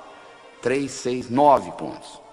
Agora pega um lápis e com 4 linhas retas, tenta passar por esses pontos. Vê se você consegue. Só com 4 linhas retas, sem tirar o lápis do papel e sem passar pela mesma linha 2 vezes. Você vai ver que sempre sobra um, olha aí. Sempre sobra um, sempre sobra um. A não ser que você saia do quadrado. Que quadrado? Você que criou o quadrado. Se você vai lá embaixo, se você está tendo dificuldade em visualizar, Você pode passar lá na livraria e abrir O Sucesso Não Ocorre Por Acaso, que eu tenho essa explicação lá no livro. Você vai ver o seguinte, que agora você consegue, interessante. Antes você não conseguia. De repente, quando você muda o paradigma, você consegue. Na vida é a mesma coisa. Às vezes você não está conseguindo fazer dentro do paradigma que você vive. Você muda o paradigma, isso ocorre. Então deixa eu lhe ensinar como é que você muda o paradigma. Vamos pegar o seguinte, vamos pegar uma coisa interessante. Vamos fazer uma hierarquia de ideias aqui, tá bom? Olha só. Pega a palavra transporte. Tá? Bom, transporte. Como é que você pode ter transporte? De carro, de navio, de avião, de trem. Não é verdade? Pega a palavra carro. Como é que você pode? Ó, você tem Volkswagen, você tem Ford, tem Chevrolet. Vamos pegar Ford. A Ford, você tem vários carros. Você tem Del Rey, você tem um carro chamado Taurus. Ó, pega o carro Taurus, por exemplo, que é o melhor carro que a Ford tem. Você pega o carro Taurus, você pode olhar a parte mecânica dele, você pode olhar a lataria e etc. Estão sentindo? Ó, transporte, carro, Ford, Taurus, lataria, etc. Deixa eu lhe perguntar uma coisa. Se eu fosse para lhe oferecer um emprego, o que você gostaria de ser chefe? Você gostaria de ser chefe da lataria do Taurus ou do Taurus como um todo? Você dizia, claro que eu quero ser chefe do Taurus como um todo. O que você gostaria de ser chefe, do Taurus ou você gostaria de ser chefe da Ford? Ah, claro que é da Ford. O que você gostaria de ser chefe? Da Ford ou você gostaria de ser chefe de carros? Ah, claro que é de carros. Eu ia mandar na Ford, na Volkswagen, na BMW, etc. O que você gostaria de ser chefe? De carros ou de transportes? Claro que é de transporte. Você ia mandar em navio, avião, trem. Olha que interessante. Há uma hierarquia de ideias. Ora, se eu estou tendo um problema com carros, vamos supor que eu estou tendo um problema com carros em São Paulo. Está demais. Então eu tenho um problema com carros. Como que eu resolvo o problema? Só se eu mudar o paradigma. Como que eu mudo o paradigma? Eu faço a seguinte pergunta. Com que finalidade que existe carro? Transporte? Olha, já mudei hierarquicamente para a coisa de cima. Para o nível superior. Que outros exemplos eu tenho de transporte? O trem, metrô. Ah, metrô. Então vamos resolver o problema com o metrô. Olha, para eu colocar metrô em São Paulo, o que eu fiz? Eu peguei carros, eu subi hierarquicamente, eu vi a coisa de um ângulo diferente, eu fui acima no paradigma, eu desci pelo outro lado. Interessante. Será que isso me ajuda no dia a dia? Claro que ajuda. Observe esta. Você está brigando com a sua esposa, discutindo com ela sobre a educação dos seus filhos. E vocês estão naquela discussão ferrenha. Agora, se você pergunta para ela assim, qual é a finalidade de você discutir desse jeito? Ela vai dizer, para o bem-estar do meu filho. Aí eu lhe pergunto, e qual que é a finalidade de você discutir? Para o bem-estar do filho. É engraçado, num nível acima, vocês estão brigando pela mesma coisa. Ou seja, bem-estar do seu filho. Ora, no nível acima vocês estão concordando. Se vocês estão concordando no nível acima, se vocês se deslocarem para o nível superior, haverá concordância, haverá acordo. É muito mais fácil você concordar nesse nível do que na briga lá embaixo. O que você fez? Você saiu do paradigma que você estava brigando. Então, quando você começa a entender essa ideia de paradigmas, você começa a ter mais sucesso na vida. Eu vou dar para vocês uns exemplos práticos, tá? De história. Pegue a palavra Made in Japan. Feito no Japão, 1960. Feito no Japão, 1960. Barato, copiado, baixa categoria. Made in Japan, 1990. Feito no Japão nos anos 90. Alta qualidade, caro, né? Olha como é que mudou o paradigma japonês. Em 30 anos mudou tudo. Hoje, quando você fala de uma coisa japonesa, é alta qualidade, é alta sofisticação, é alta tecnologia. Houve uma mudança de paradigmas. É verdade? Vamos pegar, por exemplo, o seguinte. Vamos imaginar que eu estivesse conversando com você há 20 anos atrás, tá? E eu lhe fizesse a seguinte pergunta.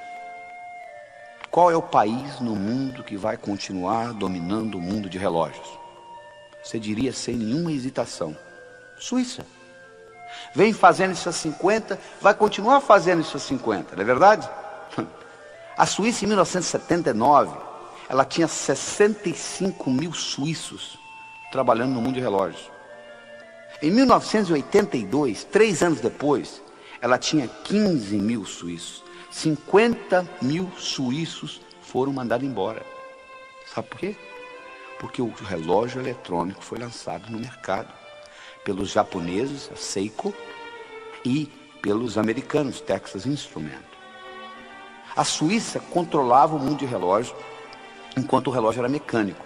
Quando o relógio eletrônico foi lançado, houve uma mudança de paradigmas no mundo de relógios. Sabe qual a ironia do destino? Sabe quem inventou o relógio eletrônico? Esse que você deve estar usando aí, que é usar a bateria, 99% das pessoas usam hoje. Sabe quem inventou o relógio eletrônico? Não foram os japoneses, nem tampouco os americanos. Quem inventou o relógio eletrônico foi um suíço. Ele apresentou para os diretores, eles falaram, que relógio, não tem rubi, não tem mola mestre, não dá corda, isso não é relógio. E o relógio eletrônico foi lançado. Então a Suíça perdeu todo o mercado que ela tinha. Por quê?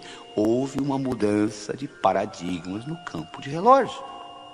Quando o Henry Ford lançou nos Estados Unidos o modelo T, que é aquele carrinho pretinho, bonitinho, né? Sabe o que as fábricas de carruagens fizeram? Aumentaram produtividade. Fizeram a roda mais leve, diminuíram o preço. Mas ninguém queria comprar carruagem mais. Todo mundo queria o modelo T do Henry Ford. Hoje, se eu lhe der uma carruagem de presente, você mora numa zona metropolitana, você vai dizer, não, muito obrigado, não quero, não tenho, só mal na minha garagem dá para parar meu carro, eu não tenho lugar para colocar o cavalo. Mas custava caríssimo a carruagem antes da mudança de paradigmas no transporte. O que eu quero dizer para você é o seguinte, o mundo está mudando, as coisas mudam. A única coisa constante de agora para frente é mudança. E você tem que acompanhar esse processo de mudança. Você tem que entender o seguinte, presta bem atenção no que eu vou falar. Sucesso no passado não garante sucesso no futuro. As fábricas de carruagem faturavam horrores, até que foi lançado o modelo T. Não interessa, só porque você faturou no passado, você vai continuar faturando no futuro. Houve uma mudança de paradigma. E você, para mudar a sua atitude com relação ao seu trabalho, com relação à sua vida pessoal, você tem que mudar, porque se mudar a regra do jogo, muda tudo. Vou dar mais um exemplo para vocês interessante. Um indivíduo que ganhou o Prêmio Nobel de Economia, o nome dele é Herbert Simon. O Herbert Simon fez uma coisa fascinante. Ele fez o seguinte, ele pegou 2 tabuleiros de xadrez, colocou uma separação entre os dois. De um lado, ele montou um jogo de xadrez em progresso. Do outro lado, ele colocou um mestre em xadrez. E ele explicou a regra do jogo o seguinte, eu vou levantar essa separação e você vai ter 30 segundos para dar uma olhada no jogo. E você vai reproduzir do seu lado esse jogo. Combinado? Combinado. 1, 2, e ele levantou, o sujeito deu uma olhada, 30 segundos, e baixou, o cara montou. Impressionante. Montava com uma precisão de até 80%. Eles pegaram indivíduos que sabiam mexer com as peças, mas não eram grandes jogadores de xadrez. Fizeram o mesmo estudo. Colocaram o indivíduo lá de lado e disse, vou levantar 30 segundos, dá uma olhada, reproduza no seu tabuleiro. Reproduzi-lo. Precisão, 30%. Quase que aleatório. Aí eles bolaram o seguinte, vamos fazer o seguinte, vamos criar um tabuleiro onde não tem um jogo de xadrez em progresso. Aleatoriamente, pelo computador, nós vamos colocar as peças, ou seja, vão ter 2 bispos na mesma diagonal, etc., que contradizem a regra do xadrez. Chamaram o mestre em xadrez de novo, colocaram de lá, 1, 2, e levantaram, fecharam, chamaram o indivíduo que estava começando a jogar xadrez. Sabe quem ganhou dessa vez? O principiante. Por quê? Porque no momento que levantou a separação, o mestre de xadrez, sabe o que ele fazia? Ele começou, mas como é que pode 2 bispos na mesma diagonal? Quer dizer, ele se distraía com a história, todo aquele know-how que ele tinha do jogo de xadrez desapareceu, porque mudou a regra do jogo. Na sua vida, meu amigo, a regra do jogo está mudando toda hora. Se você é fixo, se você não tem jogo de cintura, se você não sabe se adaptar à mudança de mercado, à mudança de paradigma, você vai dançar, não tem jeito, você não vai conseguir ser bem sucedido. É importante que você entenda o seguinte, agora para frente a única coisa constante é a mudança. Só para você ter uma ideia, o volume de informação no mundo dobra a cada 4 anos. A partir do ano 2000 vai dobrar a cada 20 meses. Então, o acúmulo é muito grande, a mudança é muito grande. A única coisa que você tem que ter é essa flexibilidade no aprender. A única vantagem que você tem hoje, com relação ao seu competidor, é a habilidade de aprender mais rápido. Não sobrou mais nada. É a sua habilidade de aprender mais rápido. E para fazer isso, você tem que entender esse aspecto de paradigma. Você tem que entender que o verdadeiro ato de descoberta consiste não em achar novas terras, mas vê-las com novos olhos. É isso que você tem que entender. Você tem que entender que onde houver mudança de paradigma, há um aumento de possibilidades. Houve uma época que o paradigma era de que o mundo era chato, não é verdade? Até que Nicolau Copérnico veio e disse, não, o mundo não é chato, o mundo é redondo, ele provou isso matematicamente. Mas quando o mundo era chato, a possibilidade de uma viagem de volta ao mundo seria impossível. Como você vai fazer uma viagem de volta ao mundo, mundo chato? Quando o conceito mudou para o mundo redondo, a viagem de volta ao mundo, que era uma coisa impossível, passou a ser possível. Exatamente na sua vida, igualzinho. O que hoje é impossível na sua vida, é impossível por causa do paradigma que você vive. Então deixa eu lhe dar uma pergunta que você vai levar para casa e vai guardar com você, que é uma das perguntas mais importantes que eu acho. É o seguinte, escreva ela num papel e coloca perto do espelho do banheiro. Quando você vai escovar dente de manhã, você olha para ela. A pergunta é a seguinte, o que hoje é impossível na minha vida, mas que se fosse possível, mudaria fundamentalmente o modo como eu vivo? Vou repetir. O que hoje é impossível na minha vida, mas que se fosse possível, mudaria fundamentalmente o modo como eu vivo. Essa pergunta vai lhe permitir desencadear novas atitudes na sua vida. E desencadeando novas atitudes, você vai incorporar novas tecnologias e novos modos de pensar. Porque Mark Twain tinha um ditado que eu acho que é fascinante. Que diz o seguinte, se o único instrumento que você tem é um martelo, todo problema você pensa que é prego. Não é verdade? Tem gente que tem uma tecnologia de dizer, deixa comigo que eu resolvo. Mas só tem isso, porque eu faço isso há 15 anos. Porque eu tenho 15 anos de experiência nessa empresa. E eu vou analisar. Eu disse, não, meu amigo, você não tem 15 anos de experiência. Você tem um ano 15 vezes, é totalmente diferente. Você aprendeu no primeiro ano e repetiu 14. Para ter 15 anos de experiência, você tem que estar constantemente mudando a sua ferramenta. Se essa única ferramenta que você tem é um martelo, todo problema na empresa você vai pensar que é prego. Então é importante você entender que essa mudança de paradigma é fundamental. E nessa mudança, quando você responde essa pergunta, o que é hoje impossível na minha vida, mas que se fosse possível, mudaria fundamentalmente o modo como eu vivo, e vem a resposta, você tem que em seguida fazer uma segunda pergunta. E se eu implementasse desse jeito, como que seria? Você tem que fazer uma certa antecipação dentro da sua cabeça. Olha só, você vai concordar comigo. Se você anda, você tem que ver metros na sua frente, senão você bate. Se você dirige um carro, você tem que ver quarteirões na sua frente, senão você bate. Você está dirigindo um carro a 70 km por hora, passa uma pessoa correndo na frente, não dá tempo de você parar. Se você pilota um avião a 1000 km por hora, você tem que ver milhas na sua frente, senão você bate. Se aparecer um obstáculo a 500 metros, você já bateu. Conclusão, quanto maior é a velocidade que você se locomove, maior tem que ser a sua habilidade de antecipar o futuro. E hoje nós vivemos numa velocidade muito grande. Então a sua habilidade de antecipar o futuro é fundamental. E essa pergunta que eu estou lhe dando lhe ajuda a ser um explorador do futuro. Você começa a explorar o que vai vir para frente. O que hoje é impossível na minha vida, mas que se fosse possível, mudaria fundamentalmente o modo como eu vivo. E correspondido a essa pergunta, você faz a segunda, e se? E você tem que estar disposto a constantemente se achar obsoleto. Porque toda mudança requer que você aprenda de novo. Quando os suíços descobriram que o relógio eletrônico estava entrando no mercado, sabe o que eles fizeram? Um relógio Patek Philippe, antes do relógio eletrônico, tinha uma precisão de 1/30 de segundo. Sabe qual a precisão de um relógio eletrônico, desses baratinhos que você compra na feira por $5? É 1/30.000 de um segundo. Sabe o que os suíços fizeram quando os relógios eletrônicos foram lançados? Eles aumentaram a precisão de 1/30 para 1/60 de segundo. O que é 1/60 comparado com 1/30.000? Se o único instrumento que você tem é um martelo, todo problema você pensa que é prego. Eles acharam que iam resolver mecanicamente. Não resolveram. Finalmente eles descobriram que não dava jeito.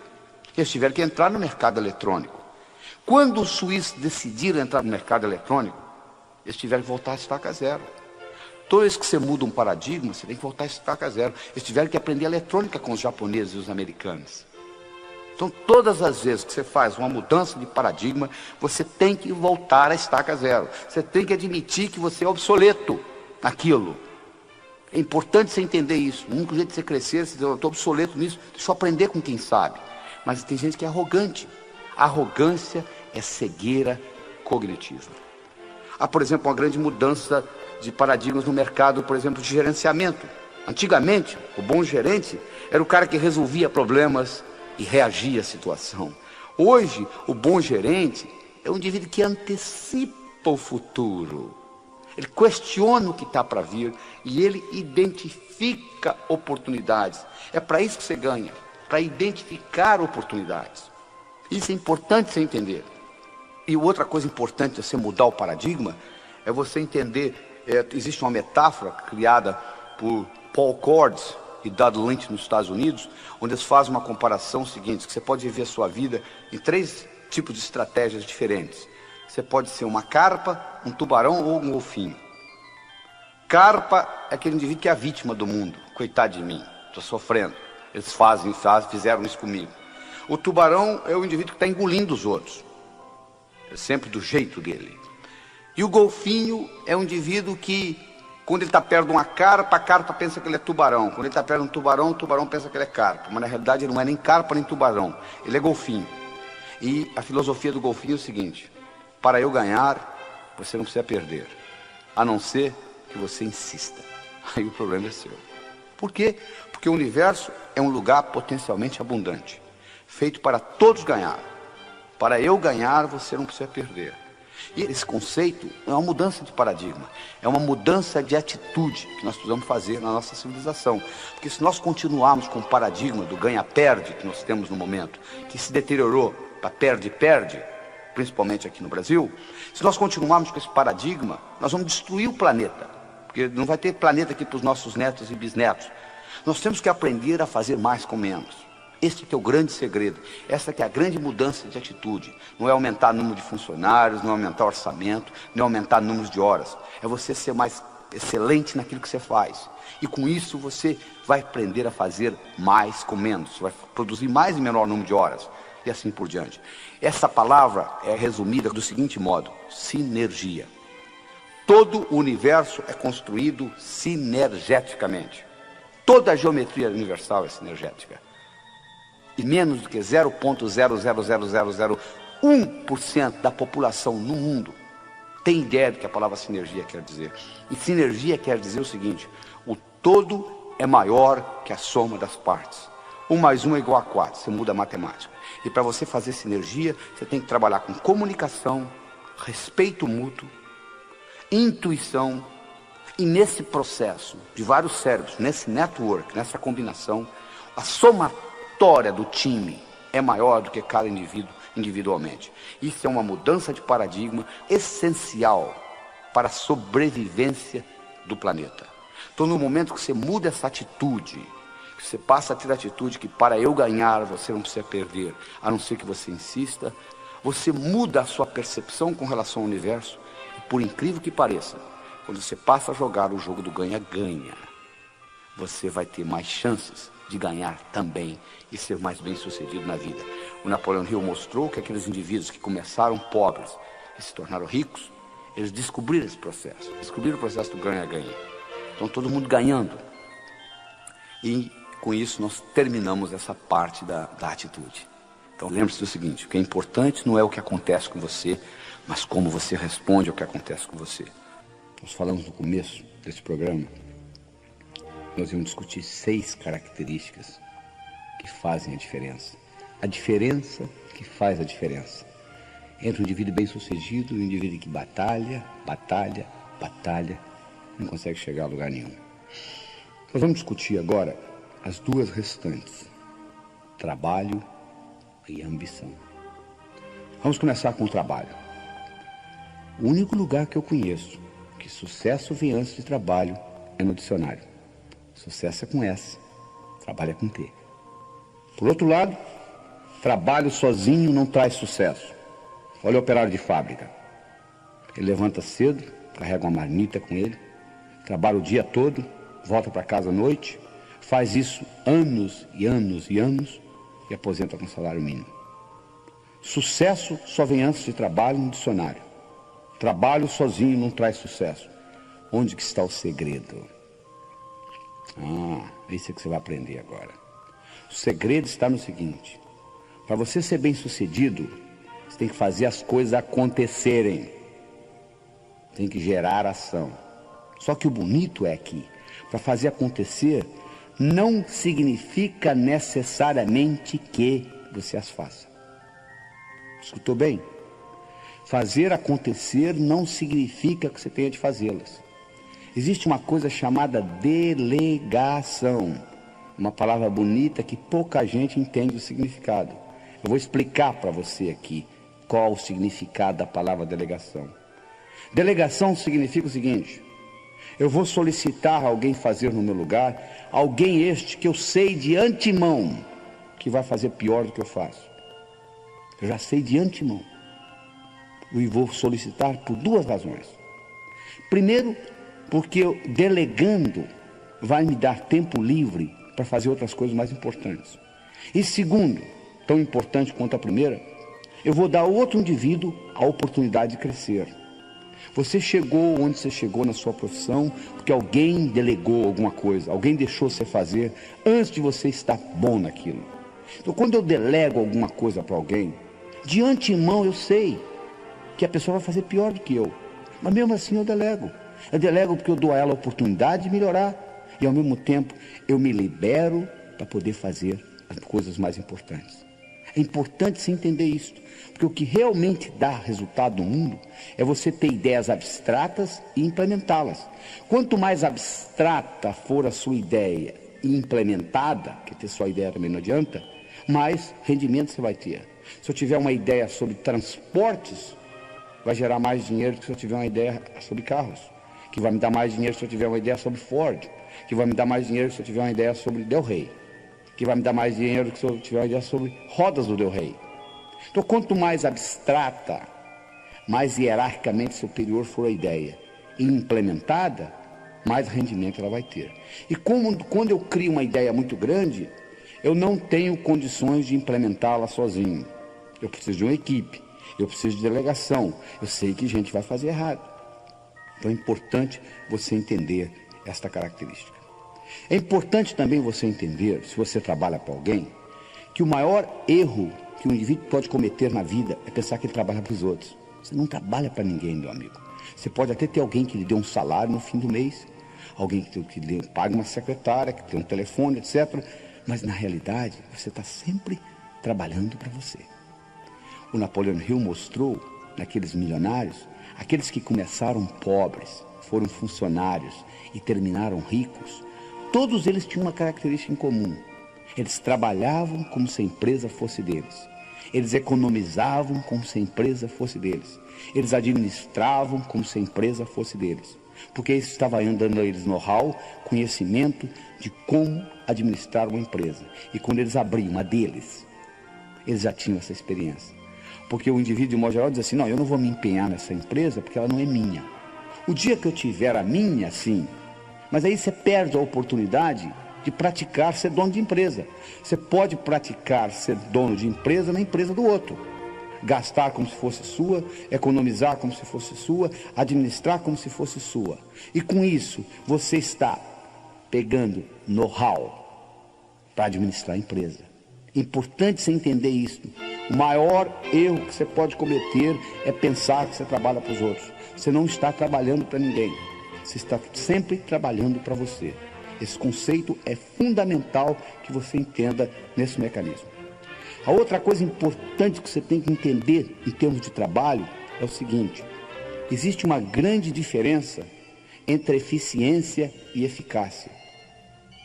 Eficiência significa fazer a coisa bem feita. Eficácia significa fazer o que precisa ser feito. Tem indivíduo que passa a vida inteira fazendo bem feito, coisa que não precisa ser feita. Ora, se não precisa ser feito, não há razão de você fazer.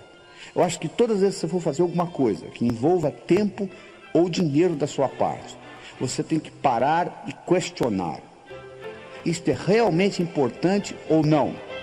Se a resposta é não, vai perder tempo colocando isso, porque está gastando energia por nada.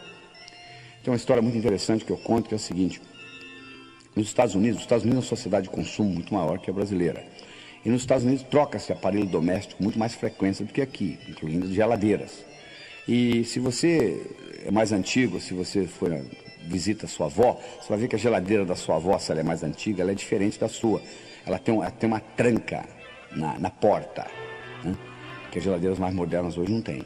Mas essa geladeira, nos Estados Unidos, houve uma situação, uma época, em que aquelas geladeiras eram mudadas, renovadas. Então a geladeira velha ou ia para o junkyard, ou ia para o ferro velho, ou ia para o basement, que é o lugar mais baixo da casa. E as crianças gostam de brincar com aquilo. Então aconteceu 3 ou 4 casos, praticamente numa semana, por coincidência, onde crianças americanas, 3, 4, 5 anos, brincando, entravam dentro de uma daquelas geladeiras e a porta batia e elas ficavam presas. E morreram asfixiadas. Então foi uma grande confusão nos Estados Unidos. E eles resolveram fazer o seguinte: criar uma tranca de dentro para fora também, para poder abrir a geladeira caso alguém ficasse preso dentro da geladeira. E montaram um sistema onde eles iam ensinar todo o jardim da infância como fazer isso. Nós estava prontinho para começar, veio um sujeito e disse: para, não precisa nada disso. Coloca um imã na porta da geladeira, como você tem hoje na sua casa. Quando a porta fecha, o imã segura. Se alguém ficar preso lá dentro, é só empurrar com o pé, abre. O cara disse: mas eu já estou com tudo montado para ensinar. Disse: mas não precisa. Olha a diferença. Eficiência: eu estou com tudo montado para ensinar a todas as crianças do jardim da infância como abrir geladeira de dentro para fora. Eficácia: não precisa. Então eficiência é fazer bem feito. Eficácia é fazer o que precisa ser feito. Quando uma coisa é realmente importante, vale a pena fazê-la mal feita. Isso é que você tem que entender. Então você tem que entender o seguinte: todas as vezes que você for fazer alguma coisa que vai requerer tempo ou dinheiro da sua parte, pergunte: isso é realmente necessário ou não? Se a resposta for não, não perca tempo. É importante você entender isso. É importante também você entender no seu trabalho que se você tem a função, se você quer ter a função de líder, existem certas características de liderança no trabalho. Por exemplo, o líder é um visionário. Ele tem uma visão. É importante você ter uma visão. E a visão geralmente tem que ser maior do que a instituição. Nunca pode ser uma visão de uma empresa ganhar dinheiro. Pode ser consequência. A empresa está lá para ganhar dinheiro. A empresa tem que ter lucro, senão tem que fechar. Mas não pode ser visão. Visão é importante, uma visão maior para servir a sociedade. E como consequência você ganha dinheiro. O indivíduo, para ser líder, tem que entender de realidade. Ele tem que saber qual que é o mercado. Porque se você não entender do mercado do seu produto, não tem jeito de você ir para frente. Então você tem que levar em consideração isso. Você tem que levar em consideração que você tem que ter coragem para implementar coisas, para transformar a realidade em visão. E todas as vezes que você falar alguma coisa, fizer alguma coisa, ou ser alguém no sentido de mudança, meu amigo, você vai ser criticado. Você tem que entender o seguinte: criticismo faz parte do sucesso. Você, para ser bem sucedido profissionalmente, você tem que estar disposto a ser criticado. Porque o único jeito, eu tenho uma fórmula mágica para você: você nunca será criticado na vida. É muito simples. Não fale nada, não faça nada, não seja ninguém. Porque no momento que você falar alguma coisa, no momento que você fizer alguma coisa, ou no momento que você for alguém, você vai ser criticado. Então, uma das coisas que você tem que treinar bem cedo é o seguinte: eu vou ser criticado. Eu vou ser criticado no meu trabalho, eu vou ser criticado na minha empresa, eu vou ser criticado no meu bairro, se eu fizer alguma coisa diferente. Toda vez que você sair fora do que eu chamo a boiada. O que eu chamo da boiada? Se tiver uma boiada, se um boi cair no buraco, você sabe que o outro que vem atrás cai também? Porque o boi, a única coisa que ele faz é olhar no traseiro do outro. Se um caiu no buraco, o outro cai. O cavalo já não é a mesma coisa. Se um cavalo cair no buraco, o outro não cai. Então, se você faz parte da boiada, ninguém lhe incomoda, porque estão um seguindo o outro. No momento que você saiu fora da boiada, espera, eu tenho uma coisa diferente para lhe mostrar. Imediatamente, criticismo vai começar na sua vida. Faz parte do esquema. É impossível você ser bem sucedido sem ser criticado. Então é importante você entender isso. Então essas características são fundamentais para você entender esse aspecto do trabalho. Você nunca trabalha para ninguém, você está sempre trabalhando para você, você tem que fazer as coisas acontecerem. Não significa que você tenha de fazê-las, você pode delegar. Isso aí é importante você conceber isso. E que a diferença entre eficiência e eficácia. Eficiência é fazer bem feito, Eficácia é fazer o que precisa ser feito. Muito bem, nós estamos chegando à última etapa da história, né? Ambição. Ambição. O indivíduo chega para mim e diz assim: doutor Laíra, eu não quero mais nada na vida. Eu digo para ele: está na hora de você morrer. Mas por quê? Porque a vida é um constante aprender. Você só aprende fazendo. Você diz que não tem mais nada para fazer, está na hora de você ir embora, então. Você tem que sempre ter uma ambição sadia, sempre. Os indivíduos que vivem muito, os indivíduos que produzem muito, os indivíduos que são bem-sucedidos, eles têm uma ambição maior. Não tem nada errado se você não quiser ter. Eu me lembro do caso de um indivíduo que estava sentado na primeira fileira uma vez nos Estados Unidos. Eu estava dando um curso, um indivíduo de 60 e poucos anos de idade, assistindo esta apresentação que eu estou dando aqui para você. E ele levantou a mão e disse assim: doutor, as suas ideias são muito interessantes, eu estou escutando aqui quase 2 horas. Deixa eu contar para o senhor uma coisa. Eu dirijo um carrinho de biscoito, eu entrego biscoito nas padarias. Eu abasteço o carro de manhã e vou de padaria em padaria entregando. E eu volto para casa, lavo o carro, preparo para o dia seguinte. Eu estou fazendo isso há mais de 30 anos, estou quase me aposentando. De modo que essas ideias do senhor são muito boas. O senhor quer saber de uma coisa? Eu vou continuar dirigindo meu carrinho de biscoito. Eu falei para ele: meus parabéns. Alguém tem que dirigir o carrinho de biscoito. Não tem nada errado no senhor dirigir o carrinho de biscoito. O que tem de errado, meu amigo, é que tem muita gente que no fundo, quer dirigir carrinho de biscoito e culpa a sociedade, o governo, a inflação, porque não vai para frente. Se você quer dirigir o seu carrinho de biscoito, dirija. Mas não culpe os outros. Por que você não consegue outros cargos? Pessoas, chefes, patrões, podem lhe segurar temporariamente. Você é o único que consegue segurar você definitivamente. Você não consegue segurar um sujeito bom lá embaixo muito tempo. É melhor que você pegar uma bola, colocá-la na piscina e segurar a mão. Vai chegar uma hora que a mão cansa, a bola sobe. Se você é realmente bom, independente do governo, do patrão, da inflação, da empresa, você vai subir. Essa é a realidade. Agora, se você quer dirigir carrinho de biscoito, dirija seu carrinho de biscoito, alguém tem que fazê-lo, não tem dificuldade, não tem problema. Ah, mas doutor, eu não tenho opção, porque é o jeito que eu trabalho. Não, opção você sempre tem, meu amigo. Eu sempre digo o seguinte: se você está insatisfeito na vida, você tem sempre 4 opções. Primeiro, saia. Deixa a empresa. Ah, mas eu não posso, eu sou pai, eu tenho filhos para tratar. Tá bom, então mude você. Se adapte à empresa. Ah, mas está muito difícil. Então muda essa empresa, muda o sistema da empresa. Ah, não tenho poder para isso. Então sofra. Faça o que a maioria faz, sofra. Você sempre tem opção, você tem 4, olha só. Você pode sair da empresa, você pode mudar a empresa, você pode mudar você, se adaptar à empresa, ou você pode sofrer. Não fala que você não tem opção não, que a opção sempre existe. Sempre existe. Agora, se você quiser fazer coisas grandiosas, você tem que ter uma ambição, tem que fazer o impossível. O impossível. Sabe o que é impossível? O impossível é aquilo que ninguém faz até que alguém faça. Isso aqui é impossível. Em 1964, um estudante de medicina inglês de nome Roger Bannister correu pela primeira vez 1 milha em menos de 4 minutos. Até esse evento, era impossível um ser humano correr 1 milha em menos de 4 minutos. Até que Roger Bannister correu. Depois que Roger Bannister correu, nos próximos 12 meses, 19 outros atletas correram. Hoje, um atleta classificado, renome, correr 1 milha em menos de 4 minutos não é nem notícia de jornal. Olha que interessante. Uma coisa que era impossível até 1964, hoje é cotidiano. É um atleta correr 1 milha em menos de 4 minutos. Era impossível você fazer a viagem de Portugal ao Brasil, uma caravela em meses. Hoje você pega um Concorde, você atravessa o Atlântico em 3 horas. Era impossível isto há 100 anos atrás. Hoje é comum. Então você observa o seguinte: se você partir do princípio que é impossível, você não vai fazer nada. O impossível é aquilo que ninguém faz até que alguém faça. Isso é que é impossível. Então você tem que realmente fazer o impossível. Você tem que fazer coisa que parece que não pode ser feita. E com isso, você vai progredir na vida. Ah, mas doutor, mas o problema é que eu não tenho sorte. Sorte? Não existe sorte, meu amigo. Sorte é quando preparação encontra oportunidade. Isso é que é sorte. Deixa eu contar para vocês a minha história particular.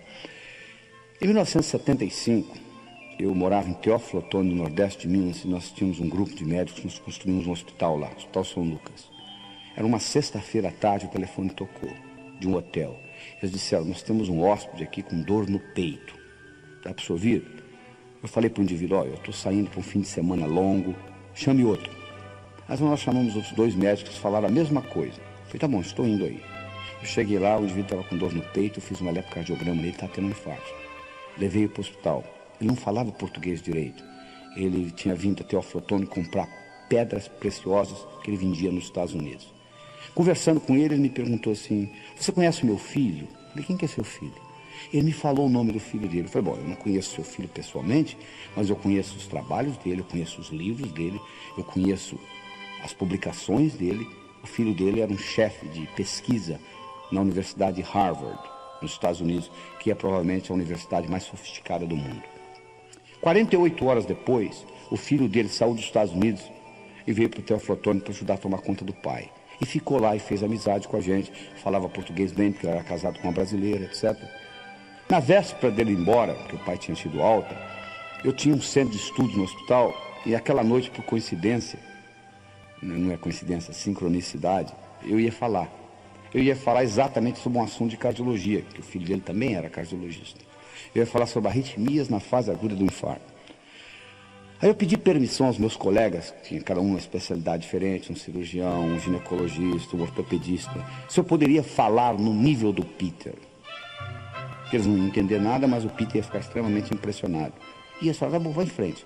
Eu dei uma aula no nível do Peter. Quando eu terminei a aula, ele veio para mim e disse assim, Laí, você quer ir embora para Harvard? Eu te levo comigo. Eu falei, na época, eu falei, não, sou o dono da região aqui, faço o que eu quero, estou muito bem. Bom, o fato é que 6 meses depois, eu conversando com ele no telefone, e eu estava um pouco deprimido naquele dia, eu perguntei para ele, e aquela oferta que você me fez? Ele disse, continua de pé, você já tem validação do seu diploma aqui nos Estados Unidos, que eu tinha feito a prova passada, por que você não vem? Eu fui. Bom, eu fui de Teófilo Otoni direto para Harvard. Quando eu voltava ao Brasil para fazer conferências nos congressos, os meus colegas de profissão diziam assim, Laí, você é um cara de sorte, hein? Eu falo, por quê? Você está lá no Nordeste de Minas, lá em Teófilo Otoni, você é um sujeito lá de Harvard, vem, te leva com ele. Eu falei, sorte? Tinham 21 médicos na sala, por que ele não levou os outros 20? Sorte é quando preparação encontra oportunidade. Eu estava preparado e a oportunidade apareceu, é só isto. Não tem mais nada, não. Então esteja preparado, porque as oportunidades aparecem na sua vida. Só que o óbvio só é óbvio para a mente preparada. A oportunidade às vezes está no fundo do seu quintal, você não consegue distingui-la. O óbvio só é óbvio para a mente preparada. É importante você levar isso em consideração. Está entendendo? Então é isso que está aí, não existe sorte. Eu sempre digo o seguinte, quanto mais você pratica, mais sortudo você fica. Essa que é a verdade. Ah, mas doutor, aí eu tenho tantos problemas. Se eu tivesse os problemas que eu tenho, problemas. Sabe que não tem problema, meu amigo? Pessoal que mora no cemitério. Fora isto, a vida é um problema atrás do outro. E eu não gosto de dar conselho, não, mas vou lhe aconselhar o seguinte. Não conte os seus problemas para os outros. Sabe por causa de quê? 80% não está nem aí. E 20% está feliz que você os tem. Tá bom? Perder tempo contar seus problemas para os outros. Problema faz parte do viver. O segredo não é você ficar sem problemas. O segredo é você encará-los de uma forma diferente. Os seus problemas são os seus melhores amigos. Deixa eu contar para vocês um problema que eu tive que fez uma diferença muito grande na minha vida. Quando eu tinha 12 anos de idade, o cachorro da minha vizinha sumiu. A vizinha veio e disse, Laí, você roubou meu cachorro. Eu nem sabia que só tinha cachorro.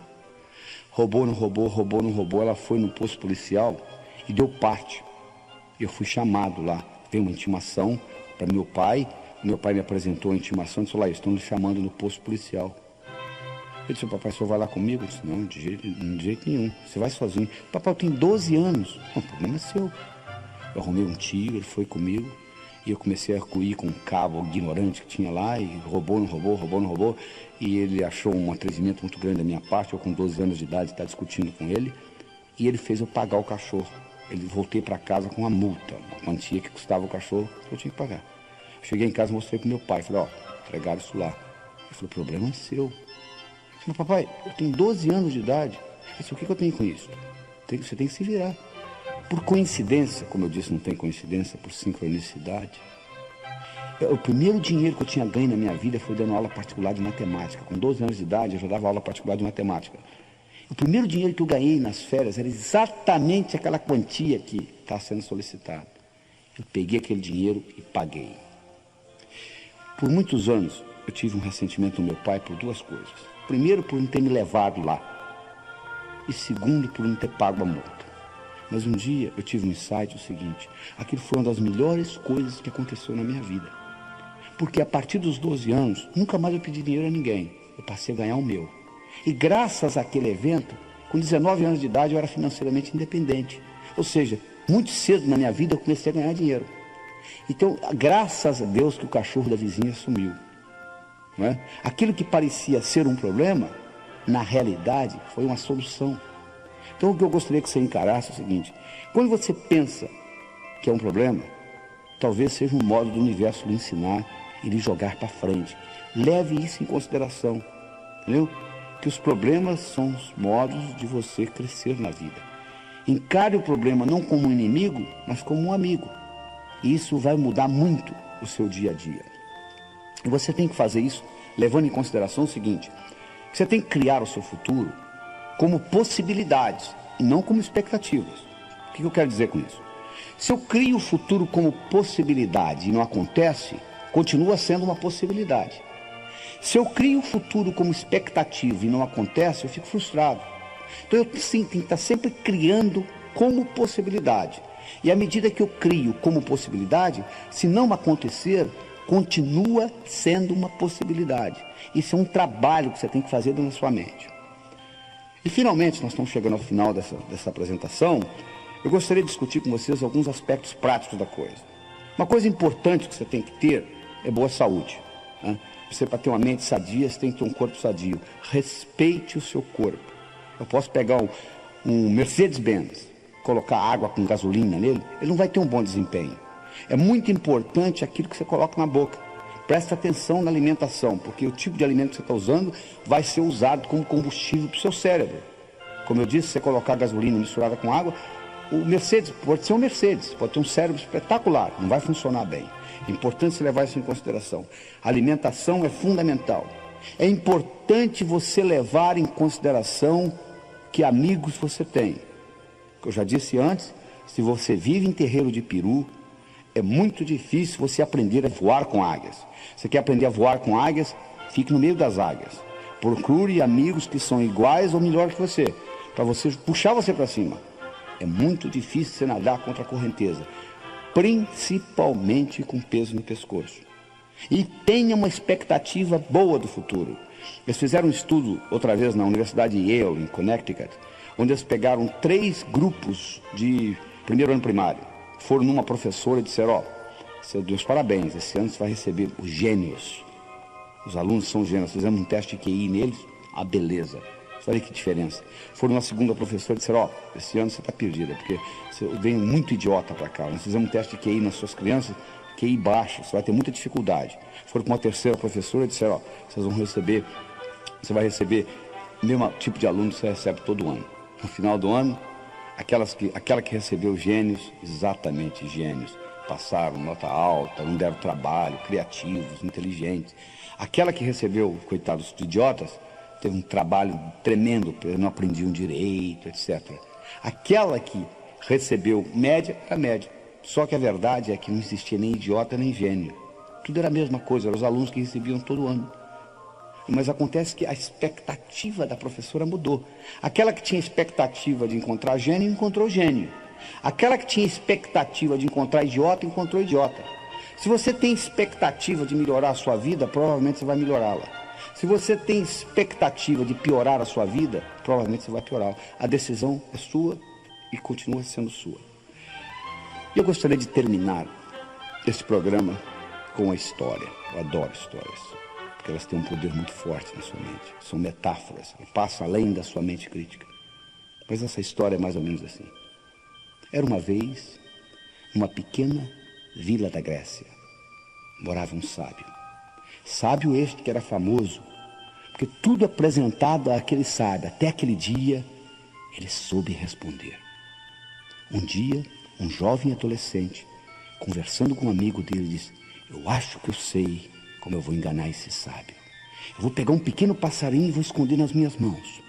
Eu vou levar para o sábio e vou perguntar para ele: diga-me, sábio, o passarinho nas minhas mãos está vivo ou morto? Se ele falar vivo, eu vou espremer e deixar cair morto nos pés dele. Se ele falar morto, eu vou abrir e deixar o passarinho voar. Então ele pegou o passarinho, colocou nas mãos, levou para o sábio, olhou para o sábio e disse: diga-me, sábio, o passarinho nas minhas mãos está vivo ou morto? O sábio olhou para ele e disse: meu jovem, a resposta está nas suas mãos. O mesmo eu digo para você. Você está escutando essa apresentação por agora 2 horas. O que você vai fazer com esse conhecimento, eu não sei. A minha missão está terminando aqui. A sua vai começar. Isso pode entrar por um ouvido e passar por outro. E não ter nenhum impacto na sua vida. Ou você pode escutar essas fitas de novo, reavaliá-las com novos olhos, descobrir aquilo que você perdeu na primeira, porque eu oriento, você tem que escutar isso mais de uma vez só escutando não vai resolver, porque eu coloquei muita informação em curto período de tempo. Escute 1, 2, 3 vezes, analise, veja como você pode aplicar isso no seu dia a dia, porque só escutar e achar bonito não resolve nada, você tem que implementar, você tem que colocar em prática isso que eu estou lhe passando. Mas eu gostaria de deixar, finalmente com você, a seguinte mensagem: o seu sucesso, tanto pessoal quanto profissional, esteve, está e sempre estará nas suas mãos. Lembre-se do seguinte: intenção sem ação é ilusão. Ouse fazer e o poder lhe será dado. Até logo.